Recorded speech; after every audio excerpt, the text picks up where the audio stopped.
Hello there. May I ask why you're sleeping on the floor?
Hi, Maya. How we doing? Hi, Olivia.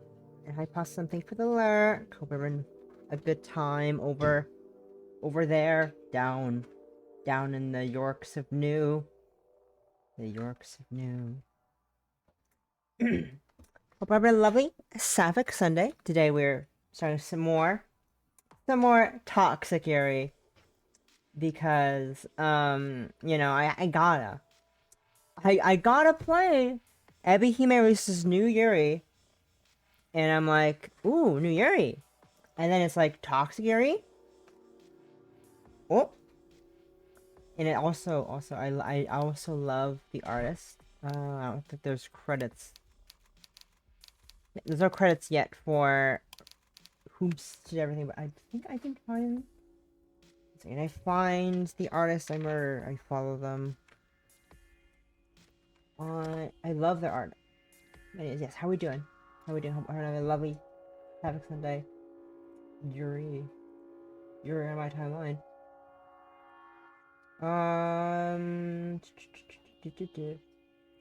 But yeah, we're playing another Ebi-Hime Toxic Yuri. This one came out relatively recently. Came out about 20-ish days ago. No, that's how time works. 12 days. Fucking 12 days. I looked at the fucking day of 28. I was like, ah, yes, 28. Looks at my fucking calendar. It says 08. Ah, yes, that's how time works. No. Came out about like 12-ish days ago, which is obviously you can see her love like poison. It's another Toxic Yuri visual novel by Ebi-Hime. Ever talented Ebi-Hime. We love her works. We love Ebi. Ebi making some amazing stories, writing up all the stories. Here she has a bunch brainstorming, and both Yuri and Yaoi and otherwise, and I'm pretty excited. Pretty exciting to hear. So we're trying to find the artist that makes these. I'm pretty sure it's on fucking. Is it on the page? It's on the page. It's on the page. I don't think this is the page. Okay, no page anywhere. So I have. Where is it? Where is it? Unless they're not on. Maybe they're on. I'm really dumb. I'm really dumb, and this is important to me. I need to find.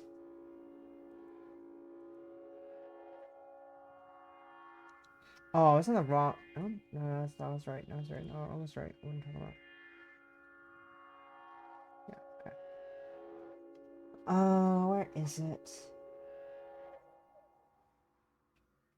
It's in chronological order, so I can find them easily. Here they are. Amor Dotska. Amazing art.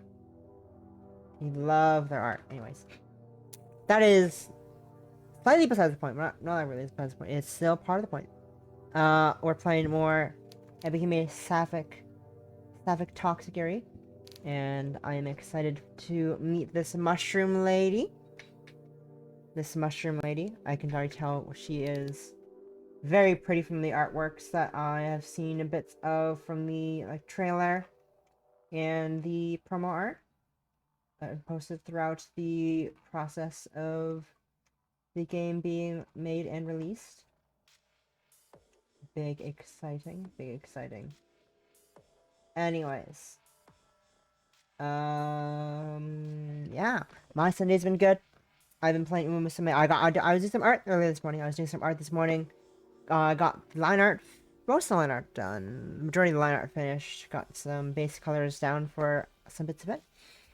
I have until near the end of this week to finish it. But that is, I got enough time. I could probably work on it later tonight.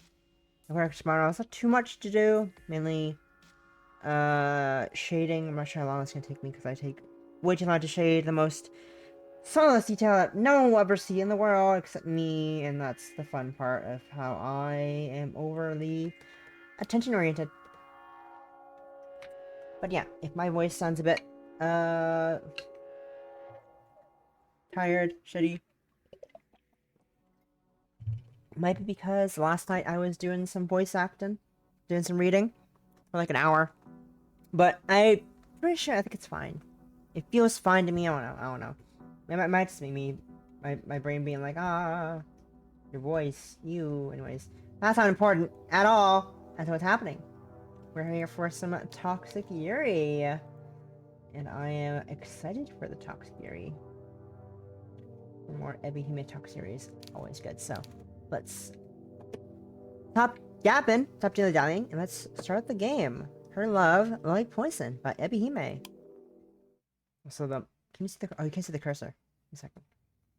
Let me turn cursor capture on.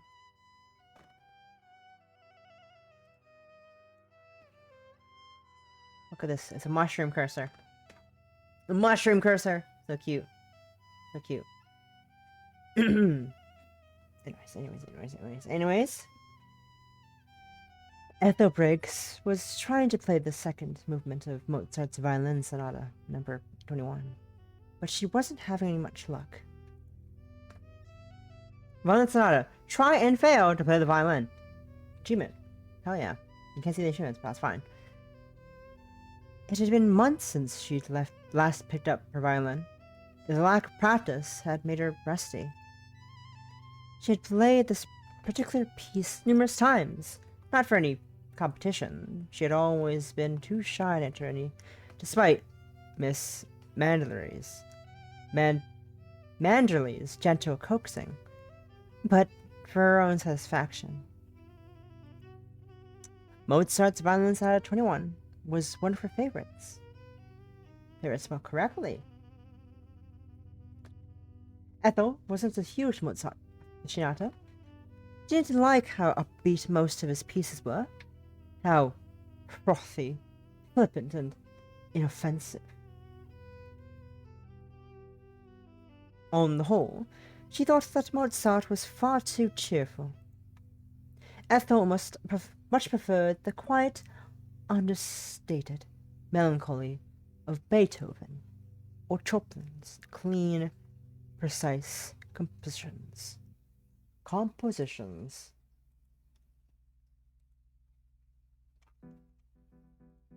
Give me a second.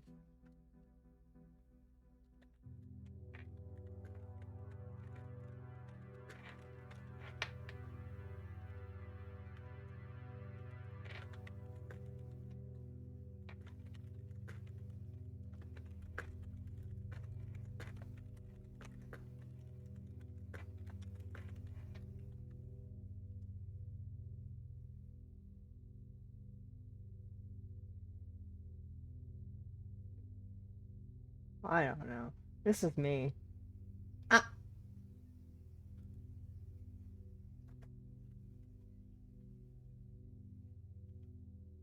Okay. Ah! I'm hopping in anyways. Give me a second. I'm gonna mute myself in Discord. I'm here. Lol. Vibing. But there was something special about the Violin Sonata 21. This is one of Mozart's few sonatas in E major, composed in Paris shortly after his mother's death. The first part was allegro, and it contained some of that familiar energy which was so distinctly Mozart. But the second was far more moving. The second movement of Mozart's Violin Sonata 21 had a special place in Ethel's heart. Maybe because this was one of the first violin pieces she had heard. It was this piece which had inspired her to take up the violin in the first place. Ethel had wanted to be able to play this melancholy piece with her own two hands, to bring this ethereal, haunting music into the world of her own volition. For many years, Ethel had attended her violin lessons dutifully, and for a while, she had accomplished her goal. She performed this piece often enough that her muscle memory could make up for her lack of practice. But though Ethel knew she had the notes mostly correct, wasn't good enough. Ethel's right hand slipped, the bow scraped unpleasantly against the strings, and she winced.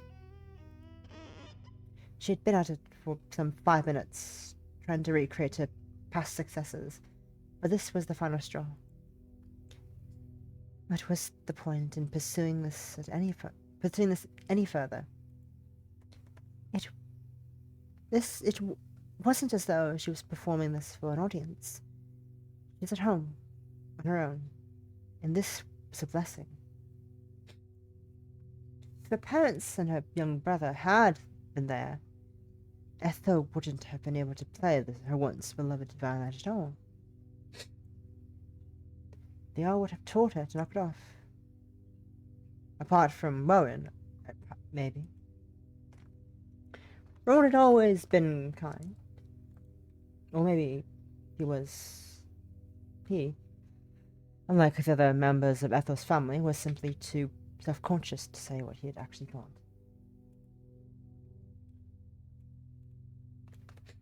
If Rowan looked down at Ethel too, for her strange, lonely, old-fashioned hobbies.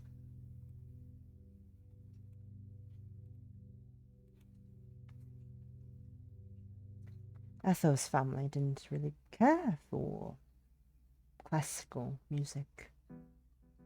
Her father, Jude, liked Iron Maiden, Dio, and Judas Priest, while her mother, Lauren, listened to anything that was trending on TikTok. Oh no, not TikTok! Wait, I thought others took place a lot older. I thought it was like this. I thought this took place in like a lot older times. Not like relative modernity with TikTok. Fucking TikTok mentioned in my talk to Yuri. Fucking wild. Give me a second. I send this. Gotta send this real quick. Whoa.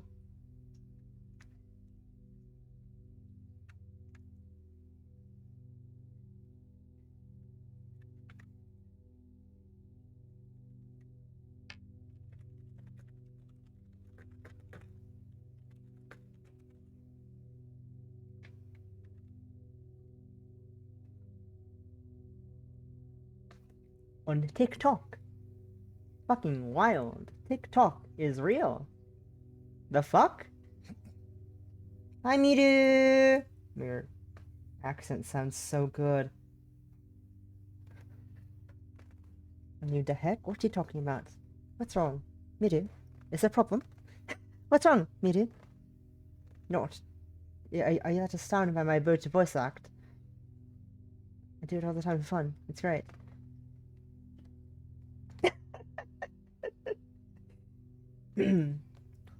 Manny, meanwhile, listened to loud, shouty music and Ethel didn't know what Rowan liked because he never told anybody. Rowan was very secretive about his interests. Almost reclusive. If family had listened to the classical music, however, Ethel knew they would have preferred Mozart to Beethoven and Chopin. Mozart seemed like exactly the sort of person Lauren would enjoyed, chatting with over a pint. Come to think of it, if the Mozart in Amadeus was at all the real man. Okay, good night, Miru. Thank you for stopping by. Have a good sleep. Ethel sighed. Enjoy your rest, Miru. Thank you for stopping by. Good night to you and your fucking 3:31 a.m. waking hours. Fucking insane. Ethel sighed. She was disappointed in herself. She had been playing the violin for very long, but her jaw was aching and her fingers were already beginning to hurt. Gloomily, set her violin down. Glumly, she looked at it, lying on her bed. Her eyes softened in such a way that she looked rather like an abandoned puppy. Then, feeling rather sad and sorry for herself, she sniffed. She had loved that violin once, but her love had long since dwindled. Everything which had once brought Ethel joy had become grey and faded since Clementine had left her.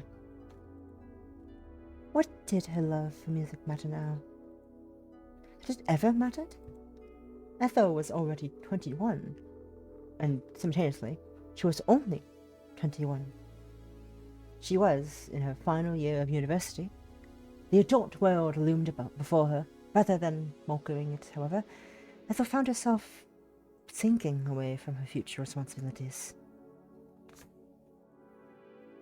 That was probably why she had dug out her old violin to play through her favourite piece from her childhood. She had been trying to cling to the past. She simply didn't want to grow up, which is a fucking mood. I feel that. I feel that, Ethel. I fucking feel that. Fucking growing up is scary. Growing up is fucking horrifying. Not a big fan. Not a big fan. Ethel sat down on her bed to beat it. I suppose it wasn't her bed anymore. It had been for almost 3 years. Is my phone on vibrate? No, that was close. I didn't put my phone on vibrate yet. Whoopsies. That was a close one.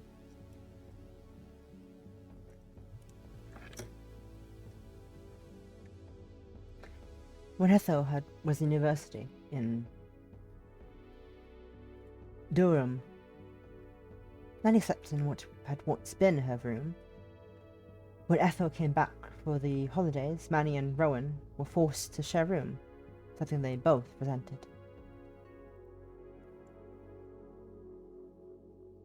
I know it's a tight squeeze, Jude always said. But try to bear with it, Ethel. Try to deal with it. Ethel can't be expected to share with either of you. She's the oldest, and she's a young lady, and she needs her space. Don't be so silly. Is Jude the father? I've forgotten. Who was the father again? Ah, Jude is the father, I was correct. I know it's a tight squeeze, Jude always said. But try to bear with it. Ethel can't be expected to share with either of you. She's the oldest, and she's a young lady. She needs a space. Don't be so surly. Rowan was good-mannered, good-natured even. Well, I must say, nice-natured, like the horse, anyways. Good-natured enough that he didn't complain about the sleeping arrangements too much. Not to Ethel's face, at least. But Manny was less so. Manny was only 13, and he hadn't learned how to be tactful yet. Ethel's youngest brother had been in an awful mood all Christmas, a mood which Ethel knew was largely because of her unwanted presence. It had been a relief when her family had left the day prior for Luton Airport for a holiday. They'd be looking forward to so much. Now that Manny was no longer sulking around and shooting her nasty glares whenever their paths crossed, Ethel felt like she could finally breathe.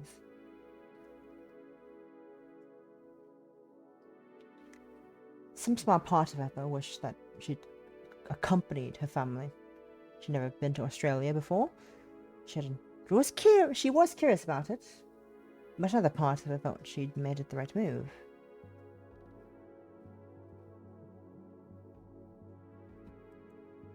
She didn't want to keep subjecting Manny to her company. She'd always enjoyed having the house to herself.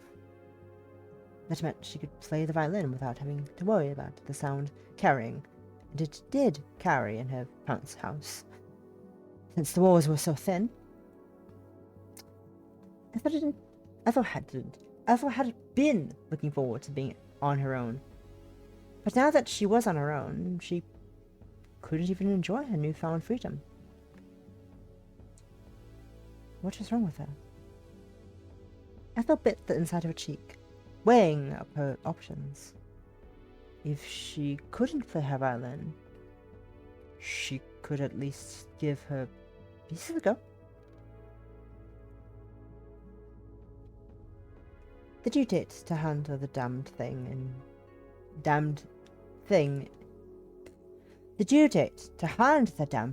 was approaching. She only had 2 months left to work on it, but she hadn't written a single line of it yet. She couldn't bring herself to it. Like the violin, Ethel had lost all interest in the thesis and in her degree. Ethel had used her thesis as an excuse to get out on going on holiday with her parents. She told them she needed to focus on her work, but she'd be doing just little work all day and wasting an awful lot of time. Ethel glanced at her violin, which lay discarded on her bed.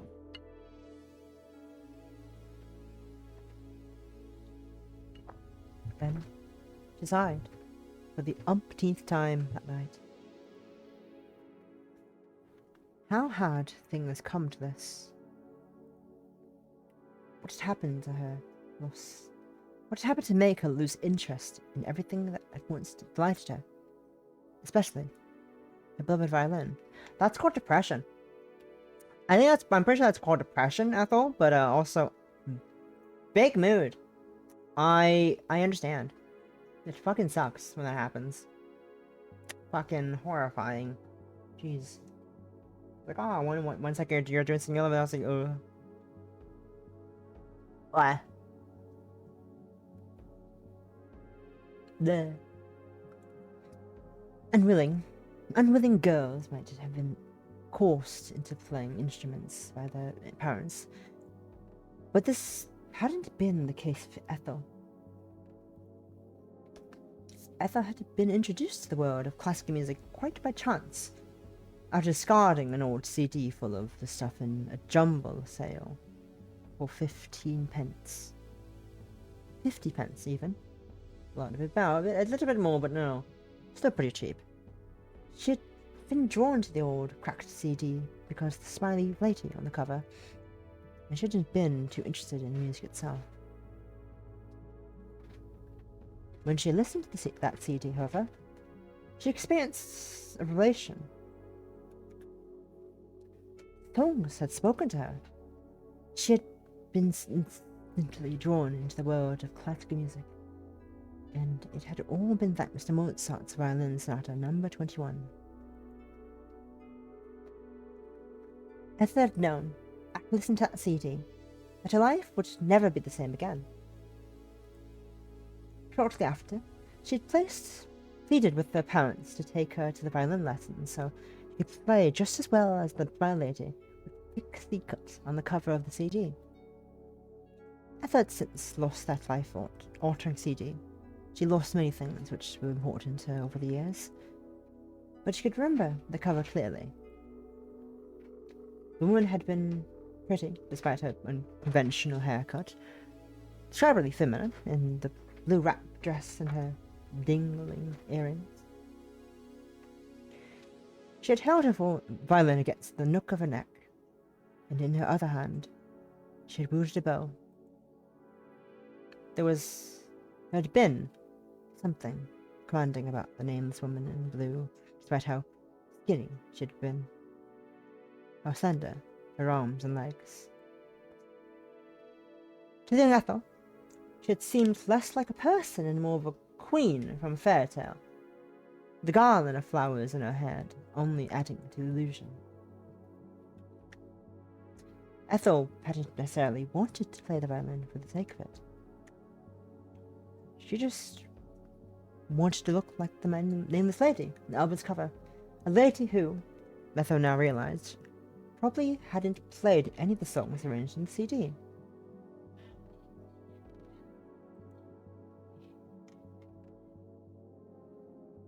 What's happening? I'm hearing.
A second.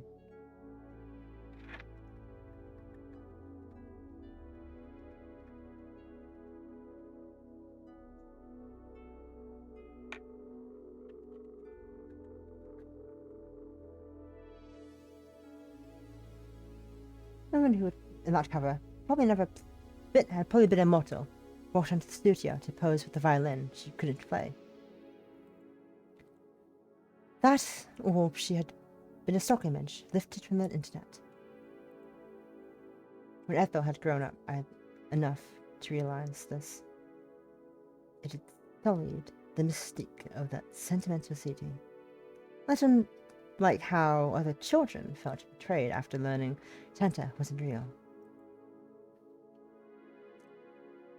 It had been an eye-opening moment, but maybe it had been for the best.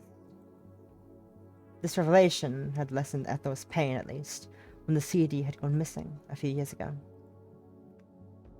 In any case, Ethel's violin lessons had never quite lived up to expectations. Ethel had kept at the violin, carried by her initial childish enthusiasm, but her enthusiasm had faded when she started secondary school. She realized that she'd never be as smiling or as happy as the elfin woman on that CD cover. She would never be that pretty, either. No amount of playing the violin could bring Ethel closer to her idealized image of perfection, something which became all the more apparent when Shania and her gang had started to bully her. Ethel grew so disenchanted with the violin that she gave up on her lessons at the start of year 11. She needed to focus on the GCSEs anyway, and it hadn't helped that she had jammed her finger during a netball game in PE, and it hurt for a whole month to hold her bow.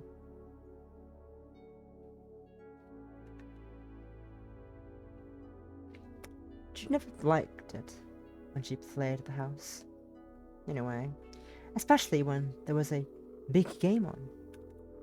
Manny, meanwhile, had always said her scraping sounds unbearable.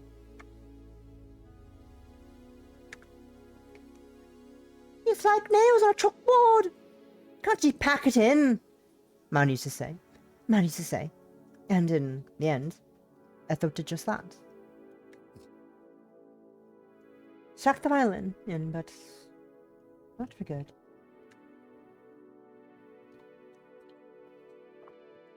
She continued to play here and there when her parents and her brothers were out of the house. There was nobody to hear. Sometimes Ethel even took joy in her playing, but these moments had been a few and far between.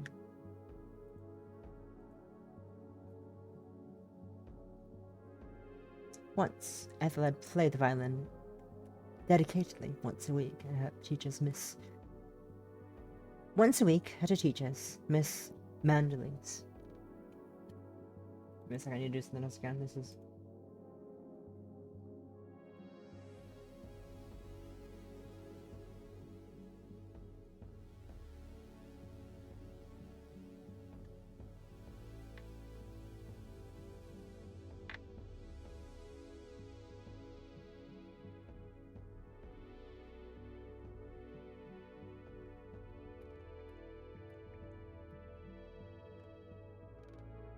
Hi, Cyber. Welcome. Hi. Here it's time for some Toxic Yuri reading. In my English accent, which is not real. How are you doing? How are you doing? It's been a while. Hope you've been well. Hope y'all have been well.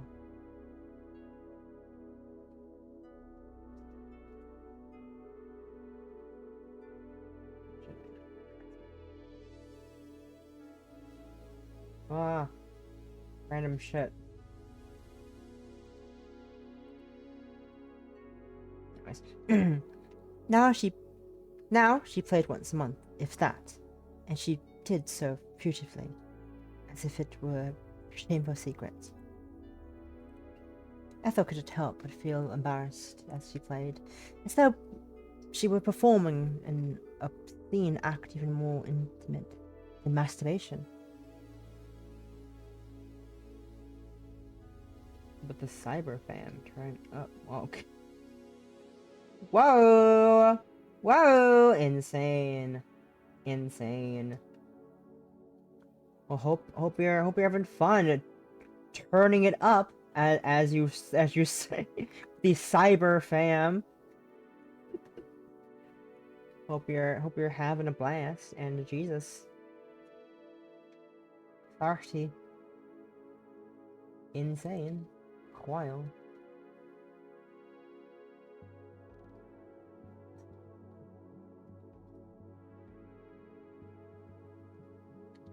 Right.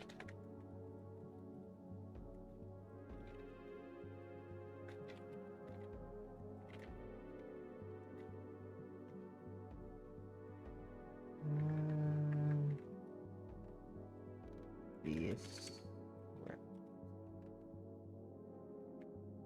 would mainly just be the same as the web comic.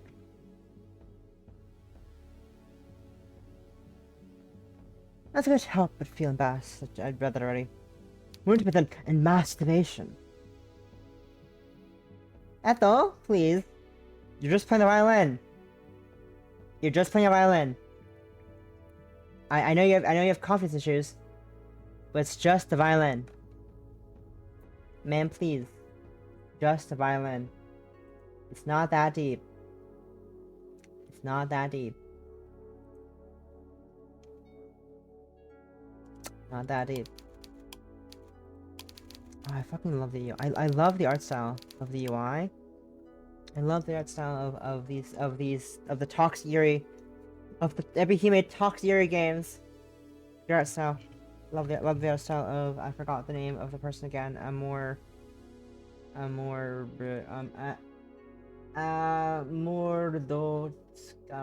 Mordotska. Fucking love Mordotska's art style. So good. So good.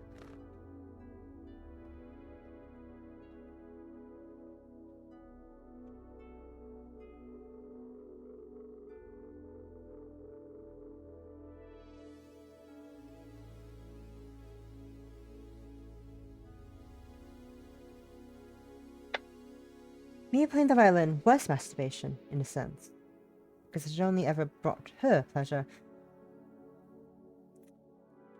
You know? That is a sentence I did not think I would read, say, or contemplate the meaning of. But also, that's kind of fair a comparison, but also not really, because it's just a violin, even though no one else likes it besides her in the household. So, Uh. So.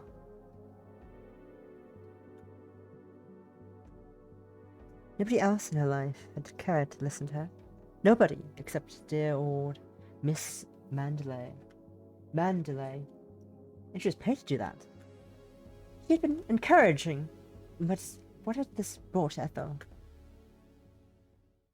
Ethel left her violin on the bed, approached the window, her footsteps muffled like a cat's quiet padding. Once there, she stood, still, and glanced out at the garden beyond. It was late night. The digital clock on her bedside table said it was around 20:30, and the sky was navy blue, the moon ringed by wisped clouds.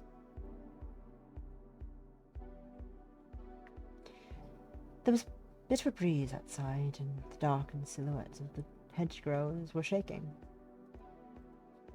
Ethel's fingers curled around the windowsill.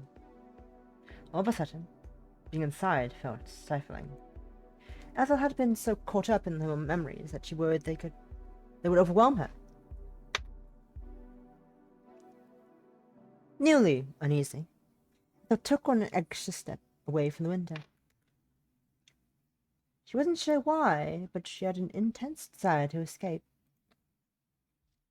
She had to clear the cobwebs from her mind in some way, and what better way to do that than to go for a walk?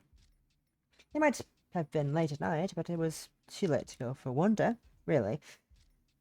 But she did live in Augsbury. Augsbury was a tiny village, almost minuscule, really, with a nigh on non-existent crime rate. Nothing bad ever happened here. No stabbings ever took place in Augsbury, contrary to the wild claims of Americans on the internet, like to make about the UK's crime statistics or any muggings. Just like we should listen to this to voice chat I'm sitting in.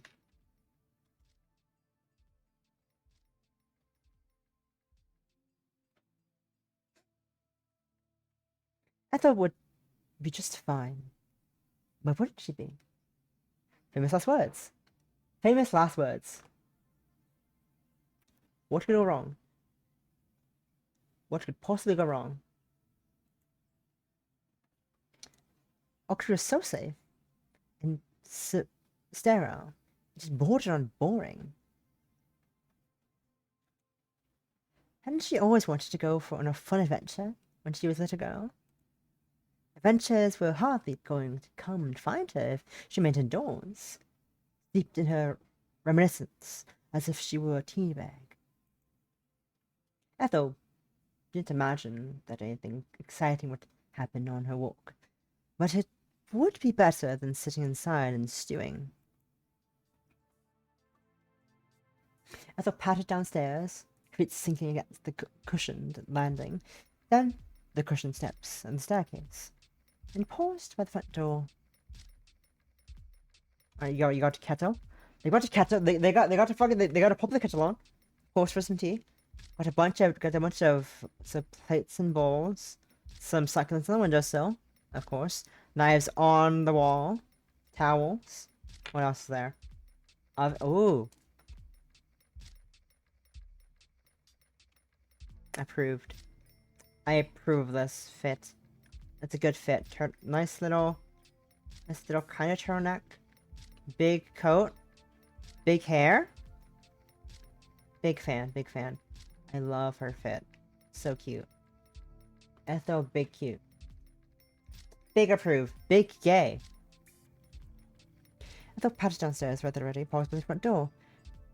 She eyed her old coat, but ultimately left it be. It was a brown duffel coat, which Ethel had owned since sixth form.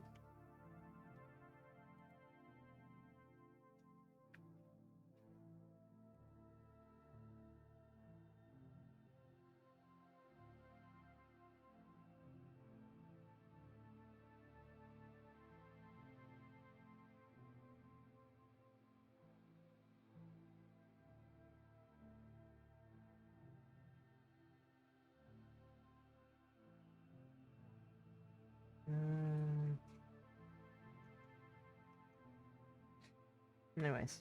It was a duffel coat, which Ethel had owned since sixth form. The coat had been in active service for 4 long winters, and the passage of time had taken its toll. One of the toggles of the coat was missing. It had snapped clean off. And the brown furry fabric had was worn and threadbare in places like a beloved teddy bear had been cuddled 1 too many times. Lauren had tapped it at Ethel when Ethel had come home from university, clad in that natty coat, and shaken her head. "You're still wearing that old thing?" she'd asked, her voice incredulously. "I thought you would have bought a new coat by now. You look like you've come straight out of a jumble sale." Ethel knew that her mother hadn't meant this as an accusation.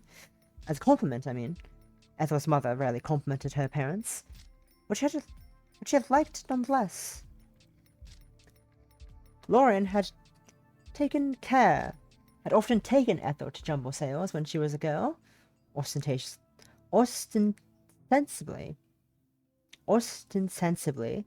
to find some cheap bits and pieces for her newly renovated kitchen, but actually so she could have a natter with her friends. Lauren would stand by Aunt Jenny and Auntie Mariella stalls. Yes, I can. Okay, there. Lauren was stand by Aunt Jenny and Auntie Mariella's stalls. They weren't real aunties, of course. They were just her mother's friends, while Ethel would wander around by herself, transfixed by all the wares on display. The jumble sale of her mother had frequented every weekend had taken place in the car parks of big Sainsbury's in Wrexham, and all sorts of people were in attendance. Give me a second, I gotta quickly go do a bio break. Back in a few minutes. BRB, y'all. Look at the very pretty Ethel in the meantime. Let me go full of Ethel for y'all to look at. We love Ethel.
Anyway, sorry about that. Have that long little break. I'm back now. I'm muted. Okay, we're good. We're good. Anyways. No, where's that? It hadn't just been Auntie Janie who sold old paperbacks which had once belonged to her mother, and Auntie Mariella, who had sold soap and candles. There had been other, more interesting vendors with piercings and tattoos. Some of the vendors sold bits of wood whittled into fantastical creatures, self-painted dioramas and forced fairy tale castles, handmade jewellery sets, stone, which couldn't have been precious, but shone regardless, beaded dream catchers, which swayed into the breeze. The wares made Auntie Jeannie's, old paperbacks, and Auntie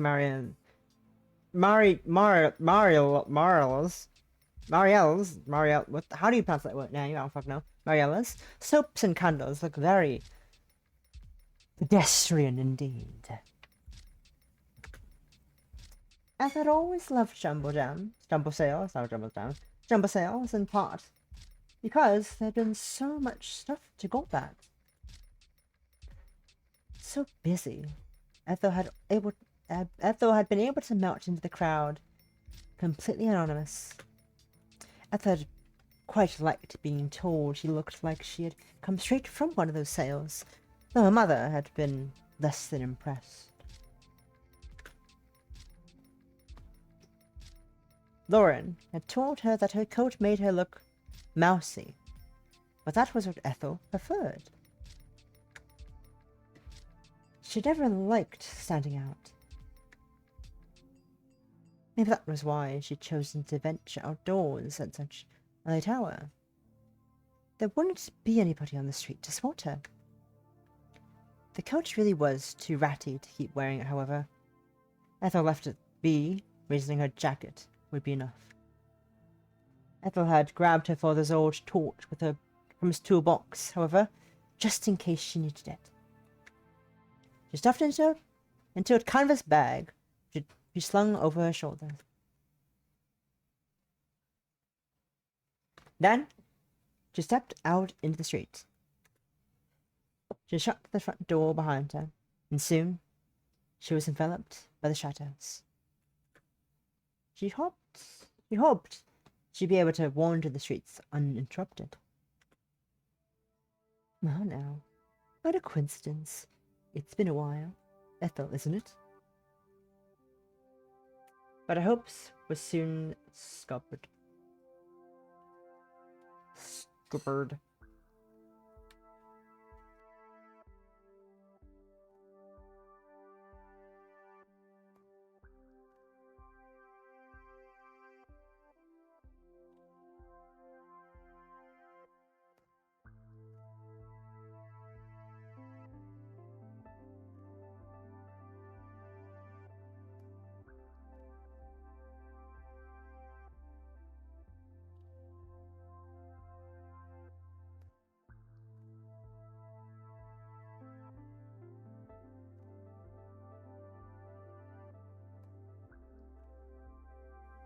Anyways.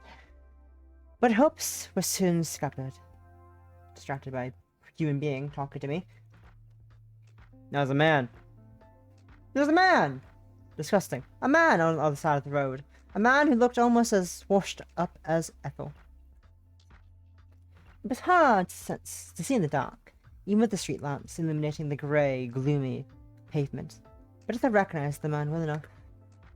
He must have been in his 50s now, but he'd been younger than Ethel. He'd been younger when Ethel had left. First, I can't read. Ekini! Hi, 190 watch streak, congrats! Thank you! How are you doing? Hope you're doing well. Hope you're doing well, Ekini. You're in time. The Yuri hasn't started yet, so you're fine. You didn't miss any Yuri. You just missed sad girl posting, Ethel being sad in her room playing violin, and she just started venturing out into the just left her house in the middle of the night to venture out to get some fresh air, and she ran into a man. A fucking man. Disgusting. But yeah, welcome in, welcome in. How you doing? Hope you're having a lovely day so far. I'm vibing. He must have been in his 50s now. But he'd been younger when Ethel first met him. 31. 32? She wasn't sure.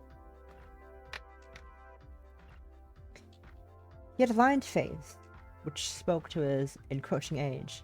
That was lined in such a way that traces of young man hadn't once been could still be seen. His jaw was still firm, his nose aquiline. Aquiline. Fucking words, what the fuck? Aquiline. I don't fucking know what that word means. His eyes were striking. The man had a full head of hair, despite his age. It was more sandy brown than grey, shot through with only a few lighter strands. He wasn't a bad-looking man. He was definitely no monster, but Ethel still shrunk away from him. She knew him, but that did little to endear her to him. This was Mr. Brown, one of Ethel's teachers back in primary school. Mr. Brown had been one of the few male teachers at Augsbury Primary. In fact, he might have been the only male teacher, and he had stood out from the rest, not because of his gender, but because of his sheer size. He was fucking massive. He had been a mountain of a man, so much so he had to stoop to enter the classroom. He had been head and shoulders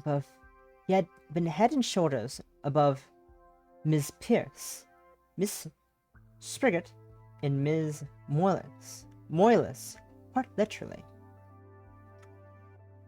Ethel had always found Mr. Brown intimidating, what with his sheer vastness, not to mention his voice, which had been deep and booming.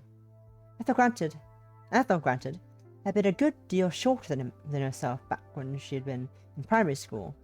Mr. Brown didn't look any less intimidating over a decade later. Ethel had grown while Mr. Brown had not, but he still eclipsed her. Mr. Brown was taller than Rowan, who had shot up when he started secondary school. Taller too than her own father, who had played basketball when he was younger. He was easily taller than 6 feet. He could even have been pushing 7. Mr. Brown was a vast mountain of a man with large hands and large feet, whose coat seemed too small to contain him. Ethel had been afraid of Mr. Brown as a young girl, and little had changed. She was still afraid of him. Ethel shrunk back, shaking. What was Mr. Brown doing outside so very late? It was strange, but... that explains it. He must have been walking his dog. Mr. Brown's dog was a curious sight. It was the polar opposite of his owner, small and runty, while Mr. Brown was tall and wide. The dog and his owner were so mismatched. It was almost comical. The diminutive dog, was he a spaniel? Ethel wasn't sure. It was so tiny, Ethel worried Mr. Brown might step on it by accident. Ethel had known that Mr. Brown had a dog. She didn't know much about Mr. Brown at all. She hadn't thought about him in years. Was a spaniel? Yes, Ethel was quite sure it was a spaniel. A new addition to his family. Well, whatever. It didn't really matter. Ethel? Ethel's shocked silence. Ethel's shocked silence must have perturbed Mr. Brown, who sounded concerned when he said, You are Ethel, aren't you? Ethel Briggs? It's been a while since I saw you, but I remember you. I don't forget any of my students. Yes, I'm Ethel. I'm sorry. I thought as much. She doesn't see you. Not going to completely senile. I take it you're back home from university then? Yes. You go to Dunham? Yes, did my parents tell you that? Aye, they did. Jude told me. Oh, did you see my parents very often then? Oh, aye. You're on a pub quiz together sometime in Western. Your father can be quite competitive. Arthur didn't disbelieve that. Jude had always been a bit of a know-it-all. He was the sort of man who liked to watch quiz shows solely so that he could yell at the contestants for getting it the wrong answers. And woe betide when they loosed up any questions on classic rock. That was Jude's specialty. Ethel couldn't imagine her mother joining in a pub quiz all that enthusiastically, but she probably went along for the drinks and the peanuts. Ethel had been to the pub in Wrexham with her parents a couple of times, and Lauren got on rather well with the proprietress, or Jerry. Sorry. He always made a show of eyeing Lauren whenever she ordered a pint. That wasn't very necessary. Lauren might have been young for a mother of 3. She took great pains to ensure her makeup was just so, but she was in her early 42. It was impossible that anybody might mistake her for a young teenager, but Lauren still liked the attention. She thrived on it. I've been seeing quite a bit of your parents, actually. After Evie's funeral. Your mum helped me with the arrangements and with all the refreshments. Her help was invaluable. Ah, that sounds familiar. I thought her mother might have mentioned at some point or another that her old primary school teacher's wife had died recently. She hadn't given it much thought, but she supposed her mother must have been talking about Mr. Brown. He was the only male teacher who she'd had, and as I didn't think that Miss Pierce, Miss Spriggan, or Miss Moylan had been having any clandestine lesbian affairs on the sly. They were all too old-fashioned. Ethel wondered, briefly, if Richard expected her to comment on his wife's passing. But she was spared the need when he continued once more, readjusting the strip on the dog's leash. I'd be curious about you too. You're one of my better students, went along all the year 5s, you know. So, I ask about you sometimes. If you don't mind. Ethel did mind, as it happened. She didn't like being spoken about behind her back, even if the talk about was all positive. She didn't know how to articulate this, however, without sounding rude. Stuck for words, Ethel looked at her feet and said, "Oh, no, it's fine." Your parents are quite proud of you, you know. They can't stop boasting about you. Ethel thought that this was highly unlikely. She might have gotten into the good university, and maybe she was doing well academically, but her parents had never placed much stock into high falutin things like degrees. Neither of her parents had been to university. Jude had joined the workforce as soon as he'd been able. He apprenticed as a plumber, and Lauren had never finished secondary school. She had practiced. Sorry. She had packed in school altogether when she'd been 15, so she could pursue her dream of superstardom. Unfortunately for Lauren, however, those dreams hadn't come into fruition. She had done some modelling for trashy tableaus for a few years before debuting as an actress in a few sleazy low-budget flicks Ethel had never wanted to see. Lauren had bound up settling down and starting a family with Jude when she was only 21. Her age. Ethel thought it was the shiver. Though she never seemed particularly bitter about her lot in life.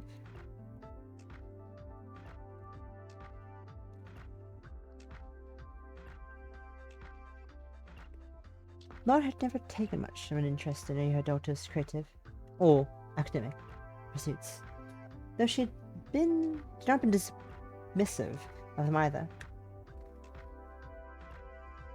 Lauren had driven Ethel all the way to Wrexham once a week for her violin lessons with Miss Manderley, lessons she had paid for without complaining. She seemed pleased too. Ethel had accepted into her university of choice, though her pleasure had been much more effusive than a benign, "Oh, that's nice, dear. I suppose we'll have to get your student grant sorted out then, eh?" Ethel found it hard to believe that her mother had boasted about her academically talented daughter. Lauren would have been more inclined to boast if Ethel had started to dress more fashionably, if she'd learned how to apply eyeliner without making her eyes water, or if she started her own successful TikTok channel.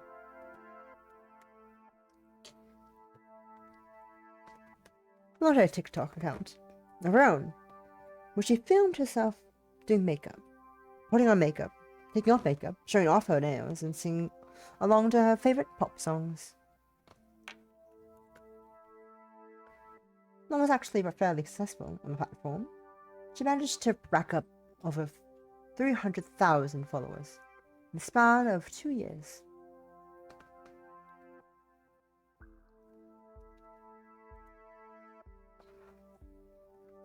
She sometimes had sponsorships with makeup brands, and it was her newfound fame which had paid for Manny's fancy game PC.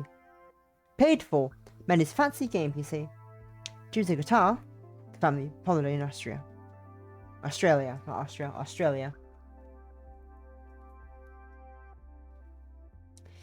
If Ethel had been like Lauren, bouncy and cheerful, Ethel imagined her mother might have been more inclined to boast about her. But as it was, for thought, it was doubtful.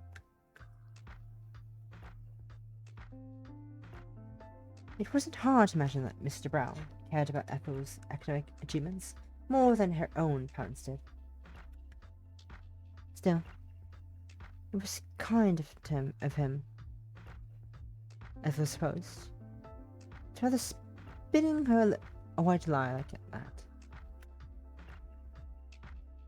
He must have been trying to cheer her up. Oh, I'm sorry. Where are my manners? You've been on your Christmas holiday now, won't you? Doubt you don't want to talk about university much right now. Oh, not really. I thought much, so I bring it up. I didn't want to make you feel uncomfortable. Wait a second, you fucking throw water in my face. Oh god, my eyes are itchy. I think it should be fine though. I think it's maybe allergies. I don't know. Be right back. Fucking hell, before. Oh dear.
And I'm back. This one's back on. And let's get going. Some more. Give me. Oh.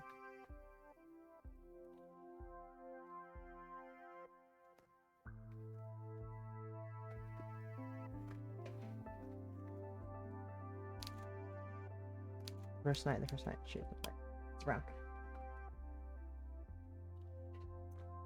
Although as much, so bring it up.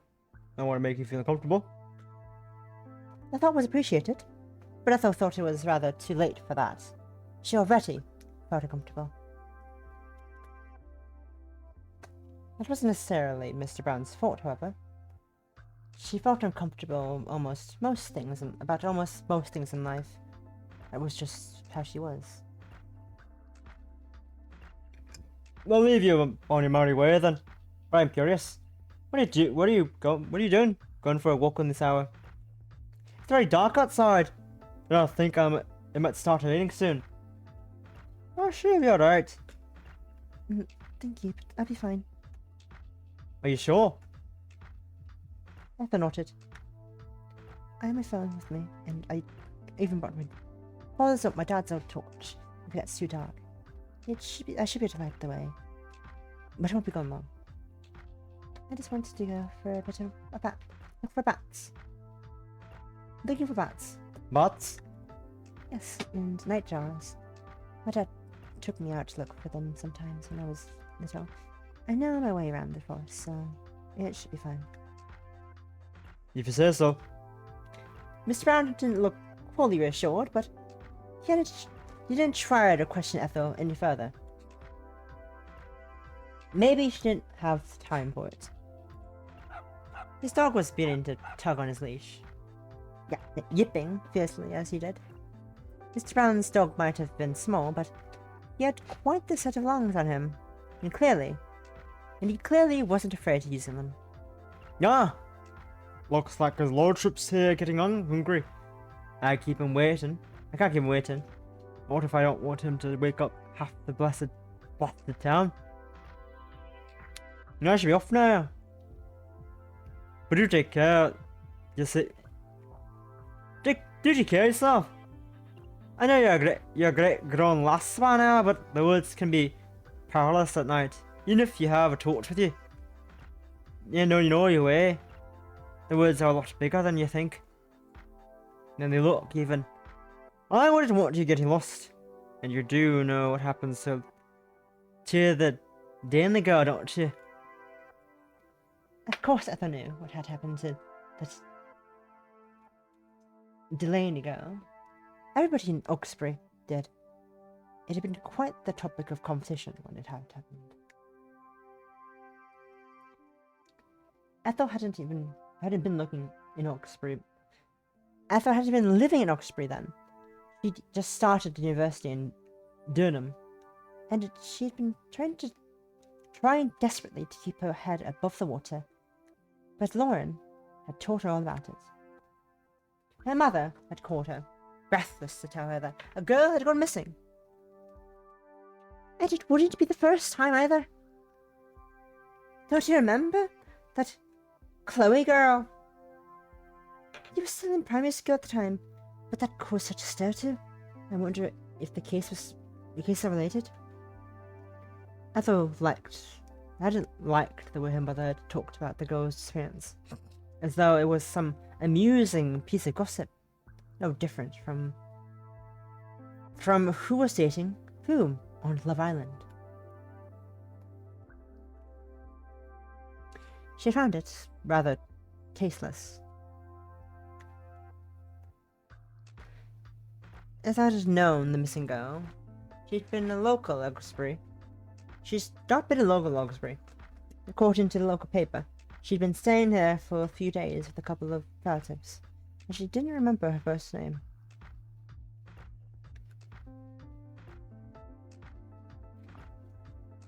She thought it had been something unusual, though. Something exotic. India, maybe. Indigo? Well, in any case, the girl had last been sighted near the edge of the woods by a dog walker. Ah, the fittingness. The police had combed every inch of the forest, but her body had not been discovered. If there was a body, they uncovered it all. It's possible she had grown bored of being stuck in Augsbury, and she had run away.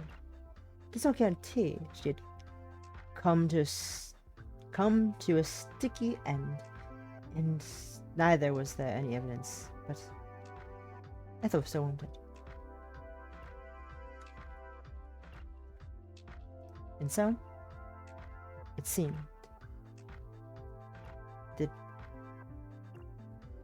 And so, it seemed, did Mr. Brown. It had been almost 3 years since that young Miss Delaney's disappearance, but it had cast something of a pall over Augsbury. As a teacher, Mr. Brown must have been more concerned than most.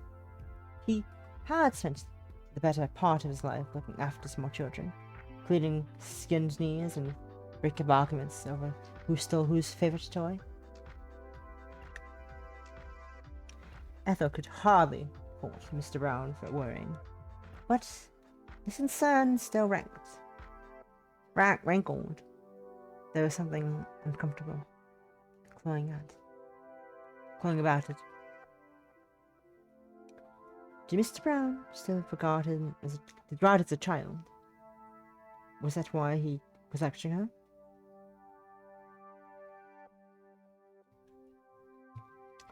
Ethel was 21 now, but she knew Mr. Brown would never regard her as an adult in her own right.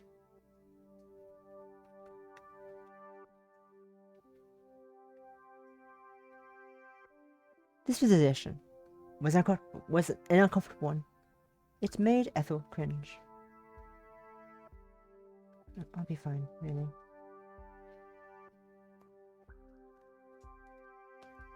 I know my way around, and I have my phone.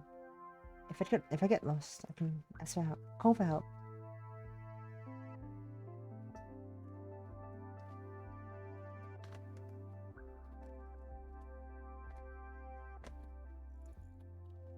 God. Who Ethel would call if she got lost exactly was a mystery, even to her. She could hardly call her parents, given they were in Australia, and she knew she wouldn't have the courage to call the police. Ethel would have hesitated to dial 999, even if her home had been broken into by a couple of machete-wielding muggers. She wouldn't have wanted to be a burden. Maybe Dr. Brown realized this. He had known Ethel for several years, but he chose, rather tactfully, not to comment on it.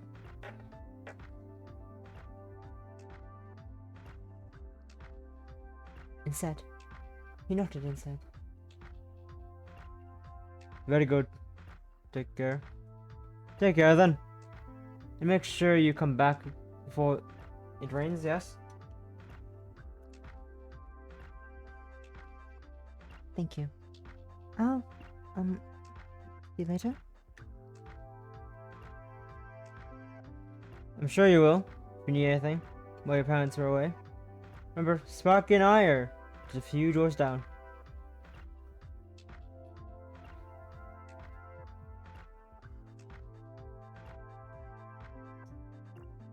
Sorry. No, I think I'm really there's enough. I'm sorry. I'm sure you will. If you need anything while your parents are away, remember Sparky and I are a few doors down. Sparky? Was that the name of Mr. Brown's dog? I suppose it must have been. Though, what does a small dog like Sparky could possibly do to help her? Or anybody, for that matter? What's mystery to me?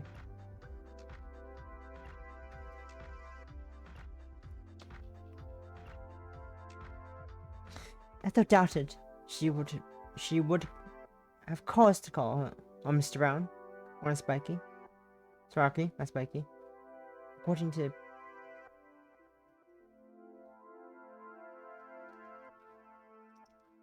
Sorry. Rain. Rain's struggling. I doubted she would have cause to call Mr. Brown, or Sparky, during the ensuing days. But she hadn't saved this. She didn't say this. Say that. Say this. Oh god. Is the water done kettling? Is the kettle done boiling the water yet? Give me a second, I need to check on the water in the kitchen. It's important. Be right back.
I now return with some hot chocolate, because I like hot chocolate. I have a giant tub of hot chocolate I'm still burning through. Expires on May of next year. So, I'm just trying to burn through that slowly. Anyways, I have hot chocolate for the Yuri.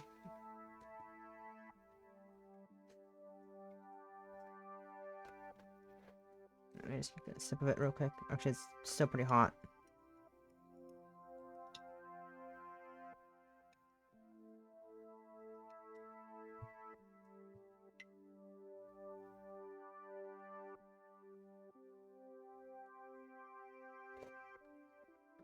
Ooh, that's hot. Ooh, that's hot.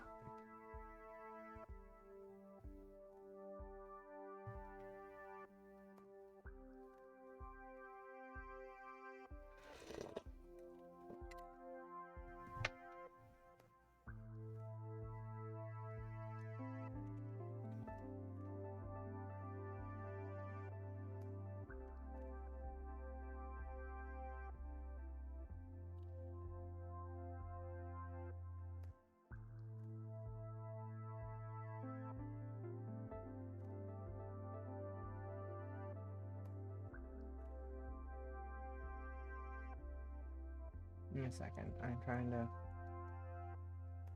curious. I'm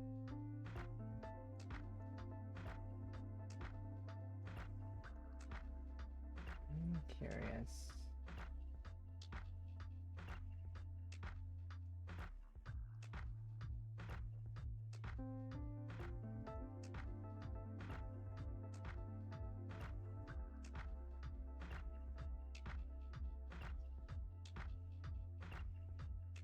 Um,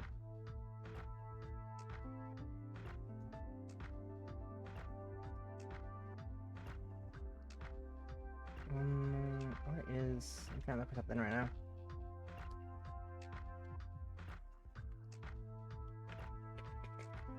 Give me a second. I'm looking at something.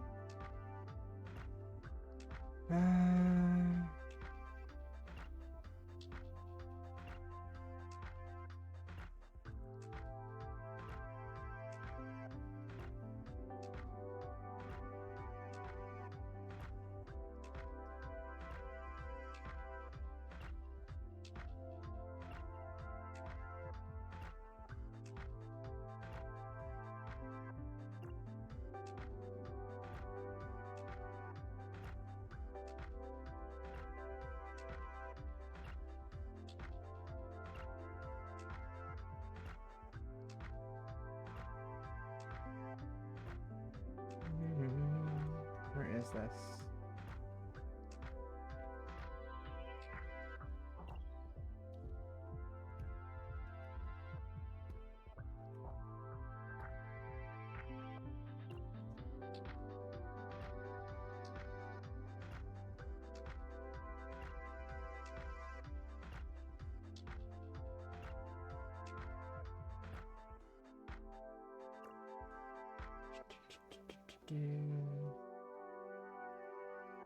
Further down.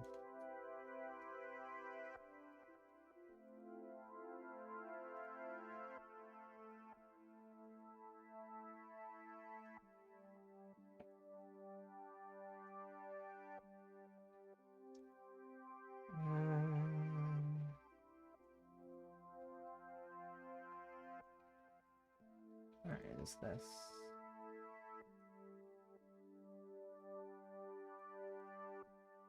Then there it is.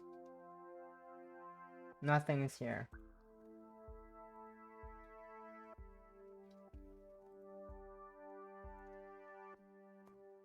Anyways, okay, sorry about that. I'm fucking distracted by shit.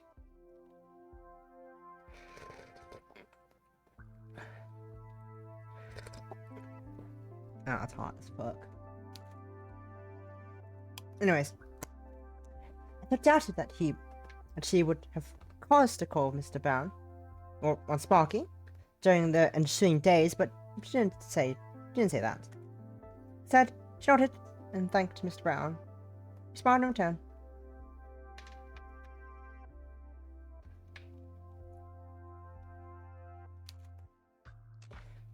Good night then, Ethel. Hope you have a good luck finding your bats. I hope so too. I hadn't had much luck during the last few months, but it's the start of her third and final year at university. She could have used a bit of good fortune. Mr. Brown gave Ethel a brief wave with the hand which wasn't occupied with Sparky's leash and turned. Not returned, she turned. Mr. Brown's footsteps faded away, as it sounds of Sparky's indignant yapping, though this took far longer to fade. It was just a small dog. Sparky was awfully loud. Ethel watched for a few moments, motionless. Then she spun on her heels. It was time to get to the forest. Ethel began to walk the village once more, picking her way through the lattice work of shadows, just slowly lengthening on the ground. Her footfalls were dull on the pavement, a series of muted sounds which offered little competition when contrasted with the mournful moaning of the wind. It had been breezy when Ethel first stepped outdoors, but the wind was beginning to pick up now. It tugged at her braided hair, and she shivered.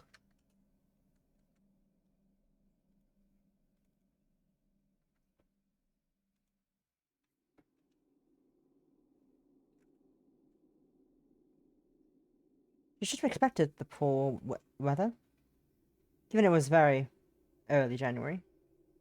But she was still surprised by how frigid it was. What was the temperature? It must have been in the single digits. Ethel looked at the sky, which hung above her, dark and mysterious. The clouds were grim, foreboding even, but they didn't look numerous enough to promise rain.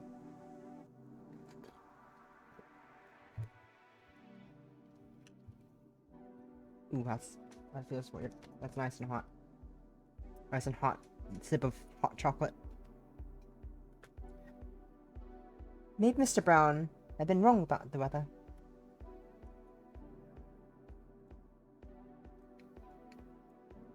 But Mr. Brown was a sensible man. It seemed unlikely he would make a mistake even. Or perhaps especially about something as mundane as the weather. She would have to be quick about her walk if she didn't want to get drenched. She would step into the woods and make a neat circuit about the trees, then, after 15 minutes, she would head back. Yes, that would be fine. She would have wandered too far. What was the point?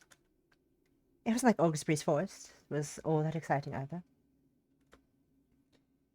It was a dreamlike manner that Ethel navigated the streets, as she did.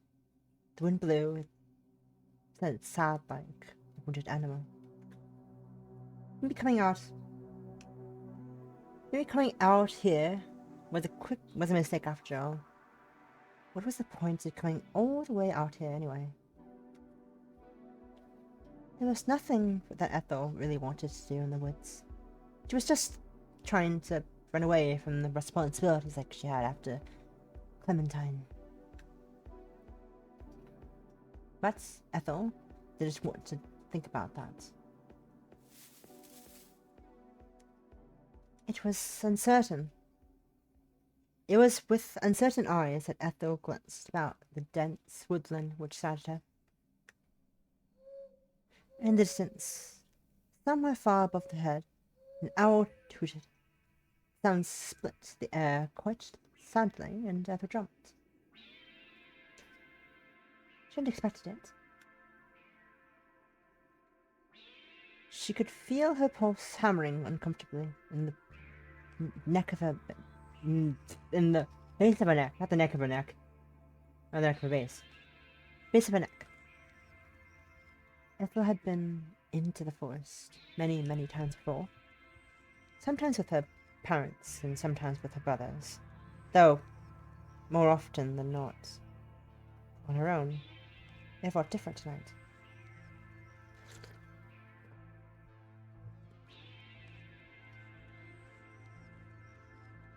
Maybe it was because of Mr. Brown's warning. That Delaney girl was on Ethel's mind, but almost as if she were watching her from the shadows, giggling at Ethel's unease.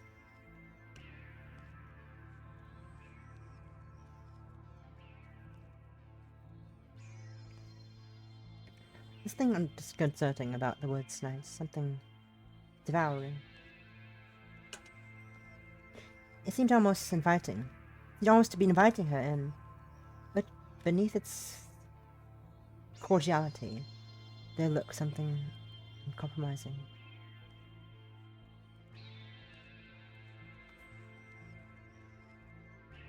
Then, when Ethel closed her eyes, she thought she could even hear strange whispers on the breeze. But surely that was silly. Nothing lived in the woods, apart from the rabbits, mice, and the old badger.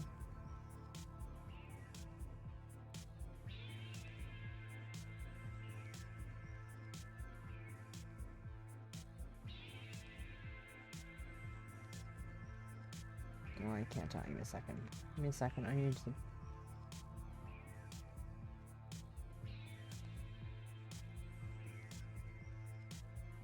Give me a sec. Nothing lived in the forest apart from rabbits, mice, and the old badger. There was nothing waiting in the woods for her. She's being stupid. Ethel took a deep breath. Then, she stepped forwards. Those leaves strewn on the cold, hard ground crunched beneath her soles, and once again, an owl hooted. This time, however, it didn't startle her, just prepared for it. Ethel continued to tramp through the woods, her father's chunky torch in hand. It wasn't a very reliable source of light. It kept gutting in and out, but at least it had a dual purpose. If push came to shove, she was set upon by some miscreant. It was heavy enough that she could use as a weapon.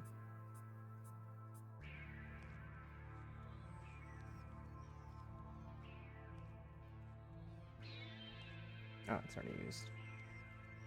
No boys. In a second.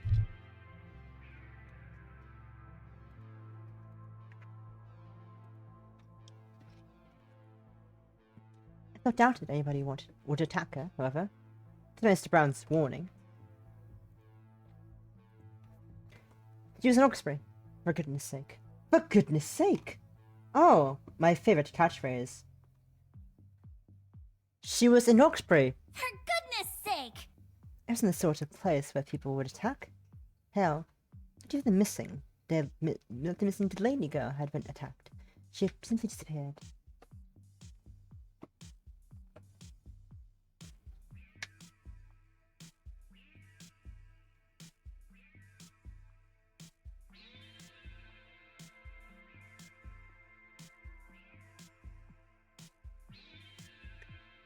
Besides, it wasn't like Ethel had anything on her that was worth stealing. Her phone was an old Samsung, at least 6 generations out of date, though delightfully archaic in the county of that Christine had laughed at her. She had always joked that Ethel's phone belonged in a museum. Ethel hadn't bothered to bring her wallet with her either. There was any shops open this late. And there was scarcely any shops in Oxbury at all, save for the corner shop owned by the Lilly family, as they closed at 6 o'clock. 6 had already come, then passed, a long time ago. Now it was almost 9 o'clock. Ethel could feel it.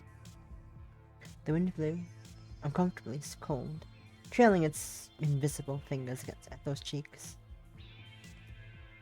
Mr. Brown had warned that it might rain, but it felt so cold snow that beating. It felt so cold that snow was beating to seem more likely. Though it had been cold for the last month. It hadn't snowed yet. It had been a predictable British sort of Christmas. No white, but brown and grey and swatty. There had been no pure white sheets of incorruptible snow, nor even a few token powdery flakes falling from the sky.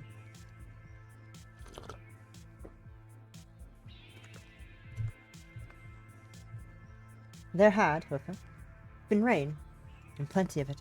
Rain which had tipped it down in stair roads on Christmas Eve and Boxing Day. It hadn't rained on Christmas itself, which had been something of a small mercy, but it had been continuously cloudy and overcast throughout the holy day. Ethel hadn't gone outside on Christmas, though. Her parents and her brothers had. They'd asked if she'd like to take a turn in the woods itself to get some colour into her cheeks. Bertho had declined these generous invitations. Ethel thought it would be too muddy, and she didn't want it to twist her ankle.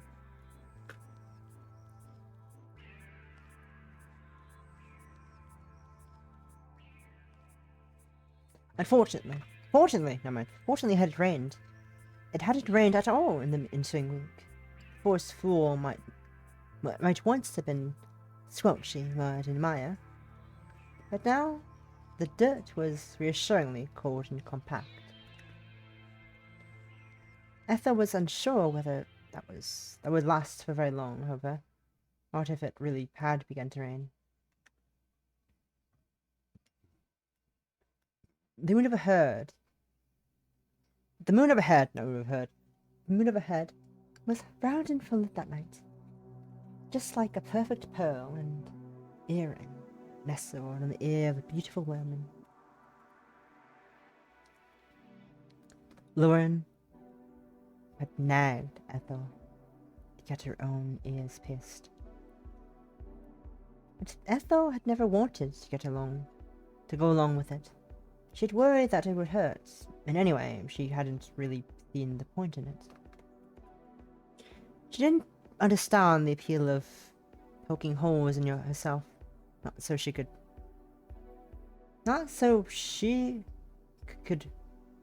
gussy herself with the studs and hoops and glinting bits of gold. Gussy is a word, and I think what the fuck's the word gussy? Never heard that before. Is that for goosey? Fucking no knows. Anyways. She had no interest in making herself a target for any thieving magpies.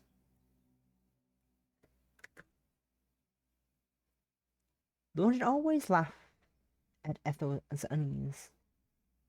Don't be so dope. Don't be so dopey.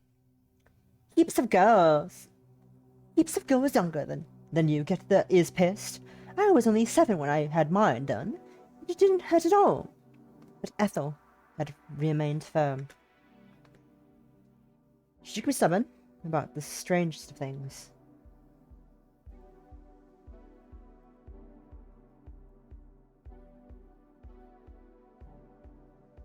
Lauren had been amused by her daughter's indifference, but she hadn't pushed the issue. Not too much, at least.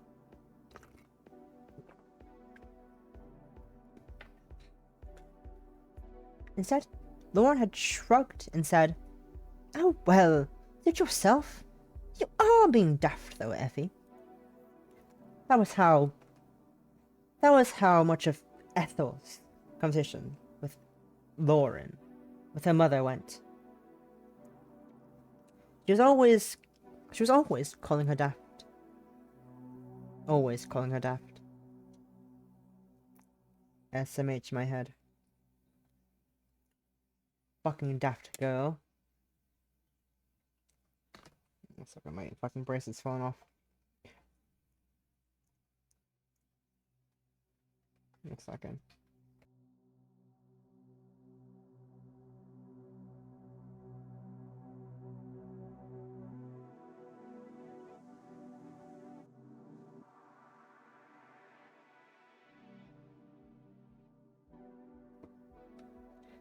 That was how most of Ethel's conversation with her mother went. She was always calling her daft. Sometimes Ethel took offense, even though it was very mild insult. It was a very mild insult. Better, even, than the things kids had said on the playground.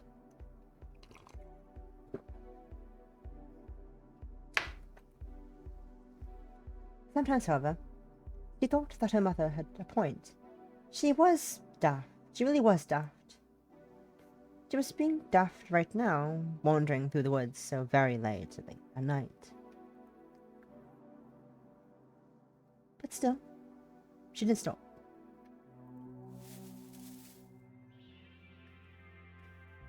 She kept on walking, the foliage crunching underfoot. Sometimes Ethel liked to imagine that she was a heroine, a romantic poem, when she wandered through the woods, a nameless beauty, Lord Byron might have committed to paper, who wanted with all the grace of night itself, who walked with all the grace of night itself. But Ethel knew that this was something more than a fantasy. She was in all aspects hopefully plain. Maybe that was why Clementine had. No, Ethel wasn't going to think about that. She did have to think about her thesis, however. It was weighing on her.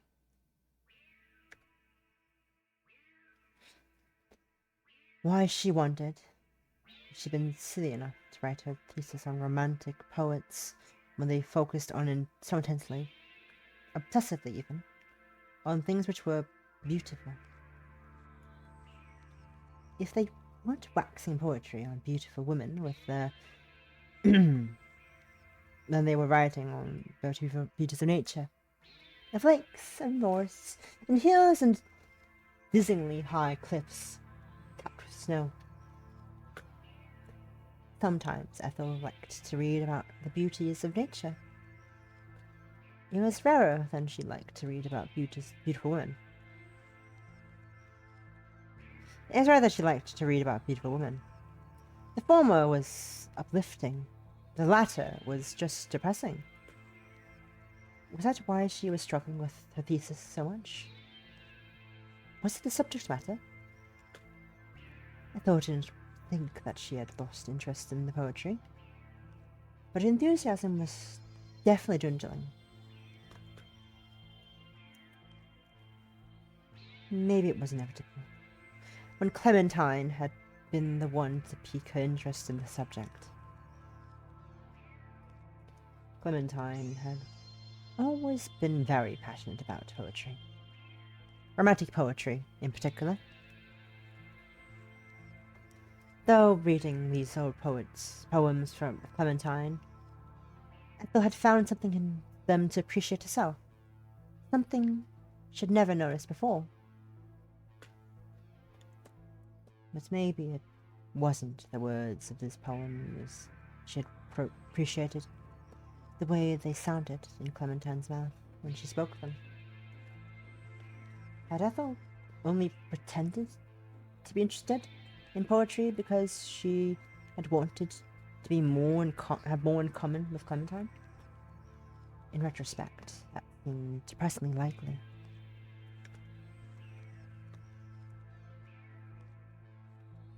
Ethel had wanted Clementine to like her. She had been almost slavish in the way that she followed her about, laughing at all her jokes a little too loudly, affirming that, yes, of course, all of her essays were wonderfully original. She'd even offered to be Clementine's caddy when they had been on campus. Ethel had been too happy to buy Clementine drinks from the vending machine or snacks from the student shop whenever she so desired.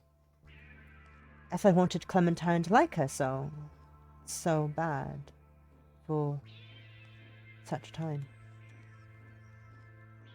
Then Clementine had liked her.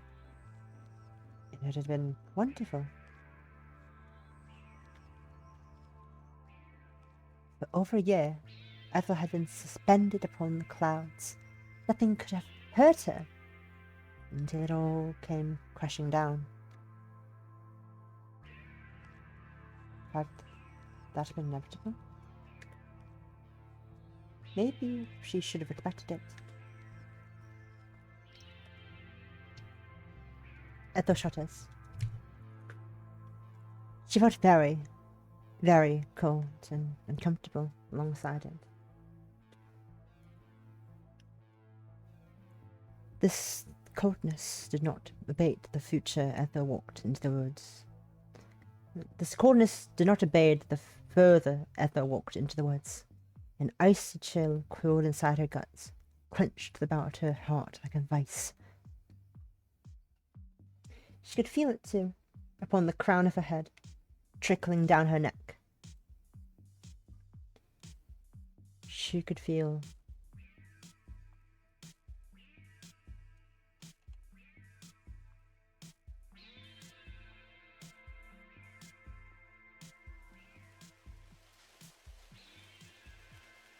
Oh.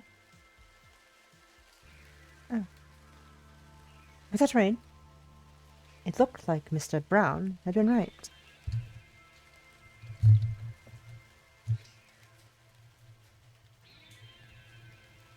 Second.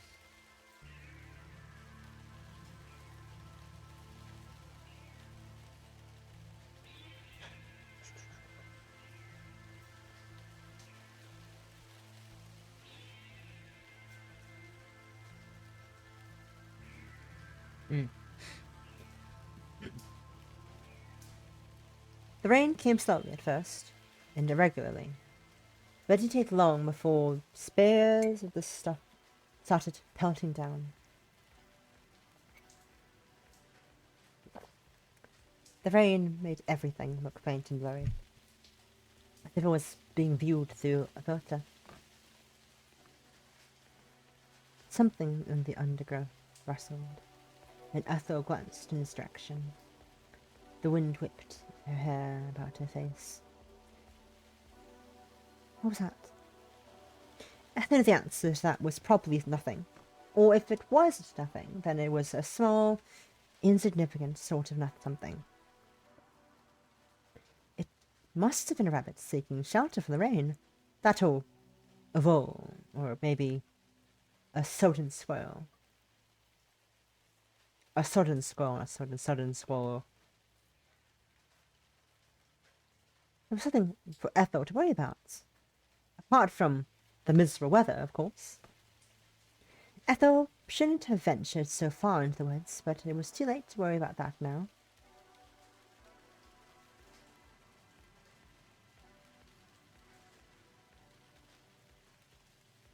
She couldn't double back on herself in hopes of avoiding the rain. Home was a good half-hour walk away. Ethel had become further than she had meant to, and had fallen, quite literally, off the beaten path. The trees now rose up above her, dark and ominous like mutant watchmen standing sentinel. Ethel looked about worriedly. She had no idea where the rain was going to stop, when the rain was going to stop, but she doubted it would be anytime soon. She had to take shelter somewhere. Where?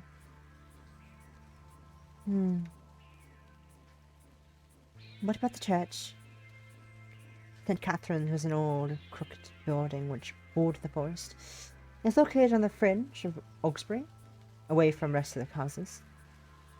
Ethel's parents weren't religious, but her grandmother was, and she'd taken Ethel to St. Catherine's a few times in the past, mostly for Easter and Christmas services, where they sung hymns and praising of God, but God none of them, but all that much talking. Ethel wasn't really very religious either. She must have inherited her father. She must have inherited her father, just like his freckles. But she did wonder, on occasion, if the world was governed by some greater power nobody could see. Ethel had even tried praying a few times, as it happened, to see if some mysterious greater being would answer. But she had felt silly and self-conscious, even though she had been on her own, and she'd soon stopped.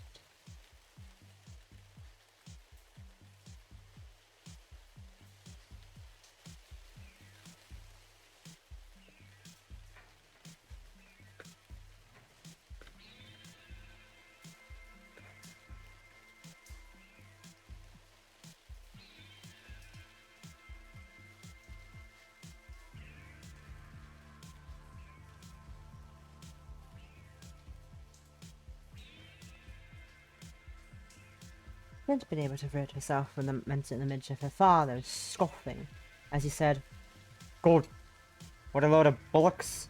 The only god I believe in is Jimi Hendrix. Interesting.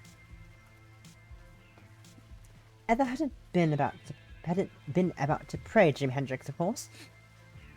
And the mere idea of had been so silly, it had dampened her momentary religious musings. Ethel still wasn't sure if she believed in God, but if he did exist, she was sure he wouldn't mind if she took shelter in one of his churches for a while.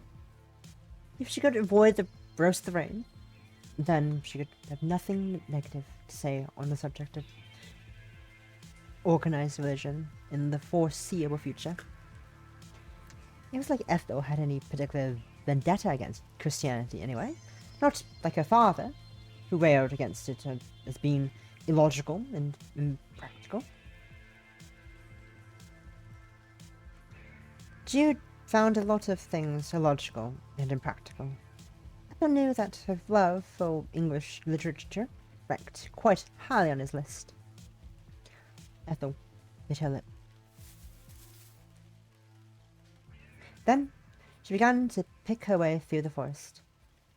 The rain was coming down even harder now, thick and fast and unforgiving, and it occurred. It obscured her vision. It didn't help that it was so dark either. The light from Jude's odd torch wasn't very much help. It was hard for Ethel to keep her footing. The floor was mulchy. It was strewn with roots, arched, raised things which threatened to trip Ethel at every step. Ethel sidestepped a thorn bush and very nearly walked smack dab into a tree, though she was able to circumnavigate it just in time. That had been a close call. As little as Ethel enjoyed being rained on, she enjoyed the thought of breaking a limb even less. Ethel continued to walk, picking up speed as she did. The church wasn't so far away now. She would be able to duck inside and dry herself off, provided, of course, that the doors were unlocked. She broke through the last line of trees, her clothes sticking to her skin like tarpaulin, and looked at St. Catherine's. The church was small and quaint, and squat, but it did look oddly imposing in the dark, its tiled roof superimposed against the wickedly thin crescent moon. St. Catherine's arched wood door loomed over Ethel as she approached it, almost consuming in the darkness. Ethel had been sure that she would be able to take shelter here, like the persecuted Esmeralda in The Hunchback of Notre Dame. But maybe not. It wouldn't have been too surprising if the warden had locked the church come sunset. And it wouldn't do to have vandals lying waste in its interior, making off with the burnished bronze candlesticks and the prayer mats. Ethel didn't think there was anything worth nicking in St. Catherine's, but some people would take anything if it wasn't nailed down.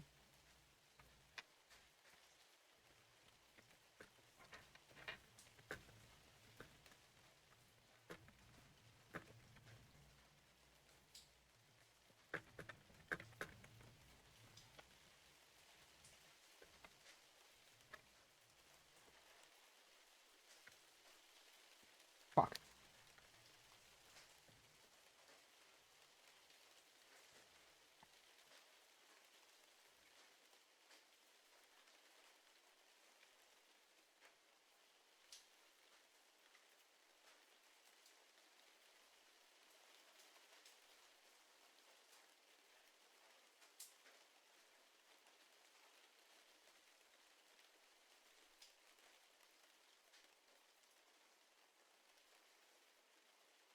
Anyways. I didn't think it was anything worth taking at St. Catherine's, but some people would take anything if it wasn't nailed down. It wasn't like there was much else to do in Oxbury, other than look for the potentially decomposing corpse of the presumably dead Delaney girl. But now that she had come this far, she took about to try. It would have been foolish to back down now. At the paused to wipe her brow free of rainwater. Not that this much has mattered, really, given how fiercely the rain was still pouring down. Then she reached the wooden door at St. Catherine's. She pressed her palm against the door and pushed it inwards. She nearly cracked the door to give way beneath her touch. She was starting to feel describingly pessimistic, but Ethel was gasped surprised as the door cleaved beneath her touch. So, it was open after all. That was reassuring. Ethel pushed against the door with more strength than before, and the door swung inwards. The door was heavy, but it offered little resistance, creaking loudly like some subterranean monster. And they could see a sliver of church through the gaps, which emerged, and see it was dark. This, however, was to be expected. It was very late at night. It seemed unlikely that there would be anybody else there at such an hour. She would have been alarmed if, in fact, there was one. It came as a great surprise, therefore, when Ethel finally slipped inside the building, and she saw her.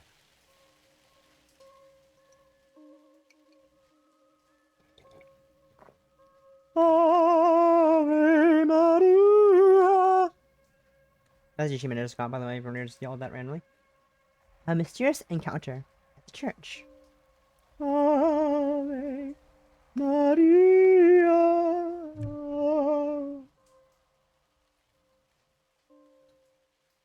Women. Ooh, exposed back.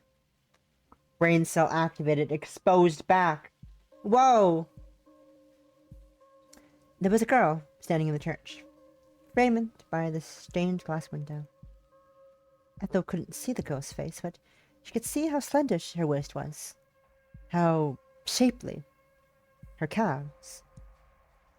Yo, shapely calves. The girl wasn't dressed for a downpour. She wasn't dressed for a British winter in the general. The rain was notwithstanding. The girl's clothes were simple. A summer dress, cinched at the back with ribbon. Her legs were bare. She wore no leggings, nor any tights. Look at them.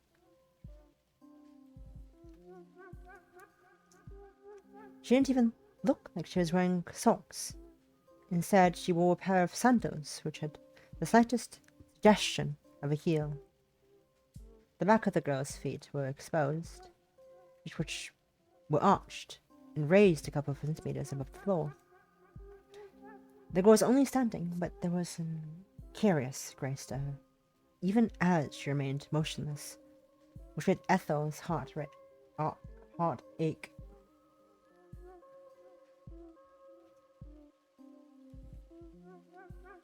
Ethel had yet to see her face, but she didn't need to. She already knew that this girl would be heartbreakingly beautiful.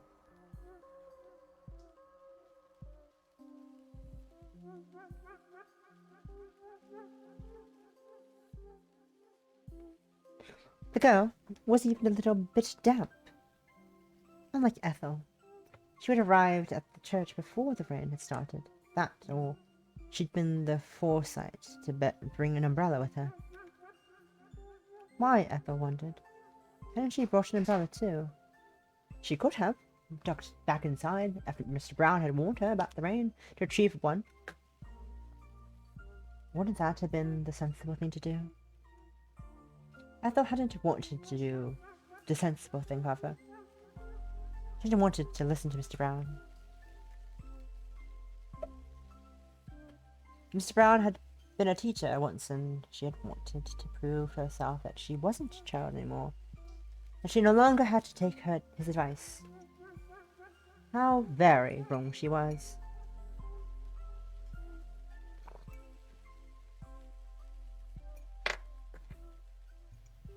Once more, her mother's cheerful castigations returned to Ethel. Oh well, suit yourself. You are being deaf, though, Effie. Why was it that all of the adults in her life seemed to know better than she did? Lauren had never been to university, and neither had Jude. But they were far more sensible. Maybe it was because no matter what Ethel liked to tell herself, she was a real adult herself. She's still a child, a little girl playing pretend. But there was little sense standing here, sadly, standing there sadly, suddenly of petrichor, slowly dripping rainwater all over the uneven stone floor. The girl was not simply standing there. She was singing. I recognized the song which tumbled from her lips, pure and clear as spring water. It was Ave Maria. Ethel stood there, stunned into silence. The more the girl sang, the less the rest of the world seemed to matter. The steady patter of the rain fell away. You simply ceased to exist. For several moments, it was just Ethel and the girl's lovely, lyrical voice. Ethel stood there, dumbly, letting the girl's voice wash over her when... My, what do we have here? Oh. Ethel jumped as the girl turned about, her bobbed hair fluttering. The girl was standing in such a way that the stained glass window at the back of the church framed her face perfectly.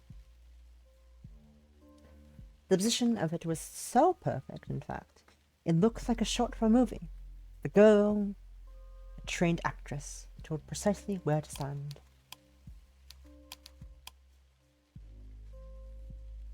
The moonlight which shone through the window backlit the girl's short hair, so it glowed like a dark, inverted halo.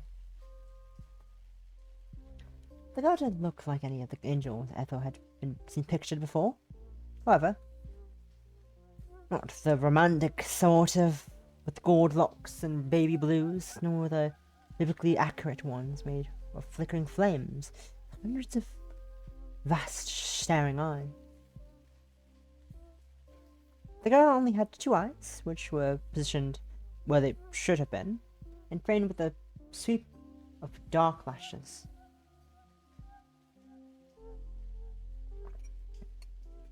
Her nose was snub, and her lips curled upwards into a small smile. Her skin, meanwhile, was very white. She didn't have wings, and neither did she wear a robe, though her pale green dress looked almost angelic. There was too much mischief in her smile for her miscontents to be truly seraphic. But she still took Ethel's breath away. Hello, stranger. Hello, stranger. I've not seen you around before. Not that there's something much. I guess I don't have many people around here. Are you watching me?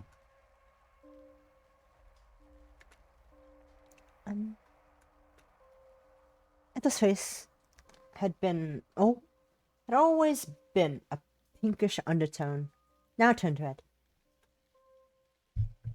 She dropped her gaze to her feet and mumbled, I'm sorry, I didn't mean to.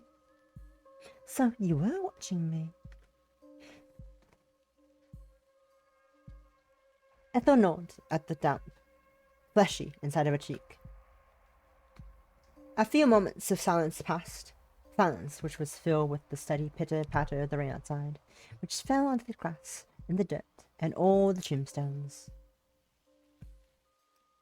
Ethel could feel her palms beginning to sweat. Her knees were beginning to get weak. Her arms were heavy. The before her sweat already. Mom was sketchy. Slowly, like a melancholic mechanical doll, in need of recalibrating, she nodded. I thought so. I thought so. I'm glad you're not a liar. I like honest girls. Girl? Ethel frowned. Manny had taken great offense to being called a boy the moment she'd started secondary school. He was in year 9 now, but his voice had dropped. But his voice had dropped and had already had facial hair, and everyone called him a young man.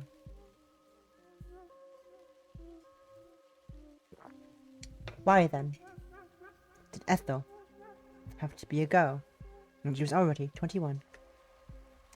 She was too old for it, wasn't she? No? You don't like being called a girl? I didn't offend you, did I? No, it's fine. I don't mind. I mean, I probably offended you more with my staring. I should have said something. Sorry? No, you don't need to apologize, silly. I don't mind. You don't? The girl shook her head. I was only teasing. It might be rude to eavesdrop, but I prefer singing when I have an empty audience. Otherwise, it feels a bit pointless. So, what did you think? About what? About my singing, obviously. Was it good? Great? The best thing you've ever heard? You were enchanting. Enchanting, eh? That's a bit more flowery than I was expecting. Do you like reading my enchants? I study English literature at university, so I guess. I knew it. You did give me that impression, so... The girl took a seat upon the pew and then shot at Ethel a look which could only be described as, "Come hither." With a thin, half-moon smile, she patted the pew, her pale hand cleaving through the darkness. Why don't you come here and talk to me? It feels like it's been an age since I at last had a chat with a girl my age, and I'm dying for it. Oxbury's so boring. Ethel hung back, abashed, almost afraid of the girl's insistence. Why was this girl so interested in her? She hadn't done anything special. It seemed ludicrous, unthinkable even, that she should care. The girl really must have been bored. Was Ethel the last resort? The last attempt to keep herself amused? Hello? The girl cocked her head on one side, her smile an amused, impish one. Did you hear me? I would have thought the rain would have washed those ears of yours out. Won't you come sit with me? I can hardly have a conversation with you from all the way across the church. Unless you're afraid that I might bite. Ethel allowed herself to think briefly. The girl's bite of sharp incisors digging into her throat like something from a gothic novel, and she shivered.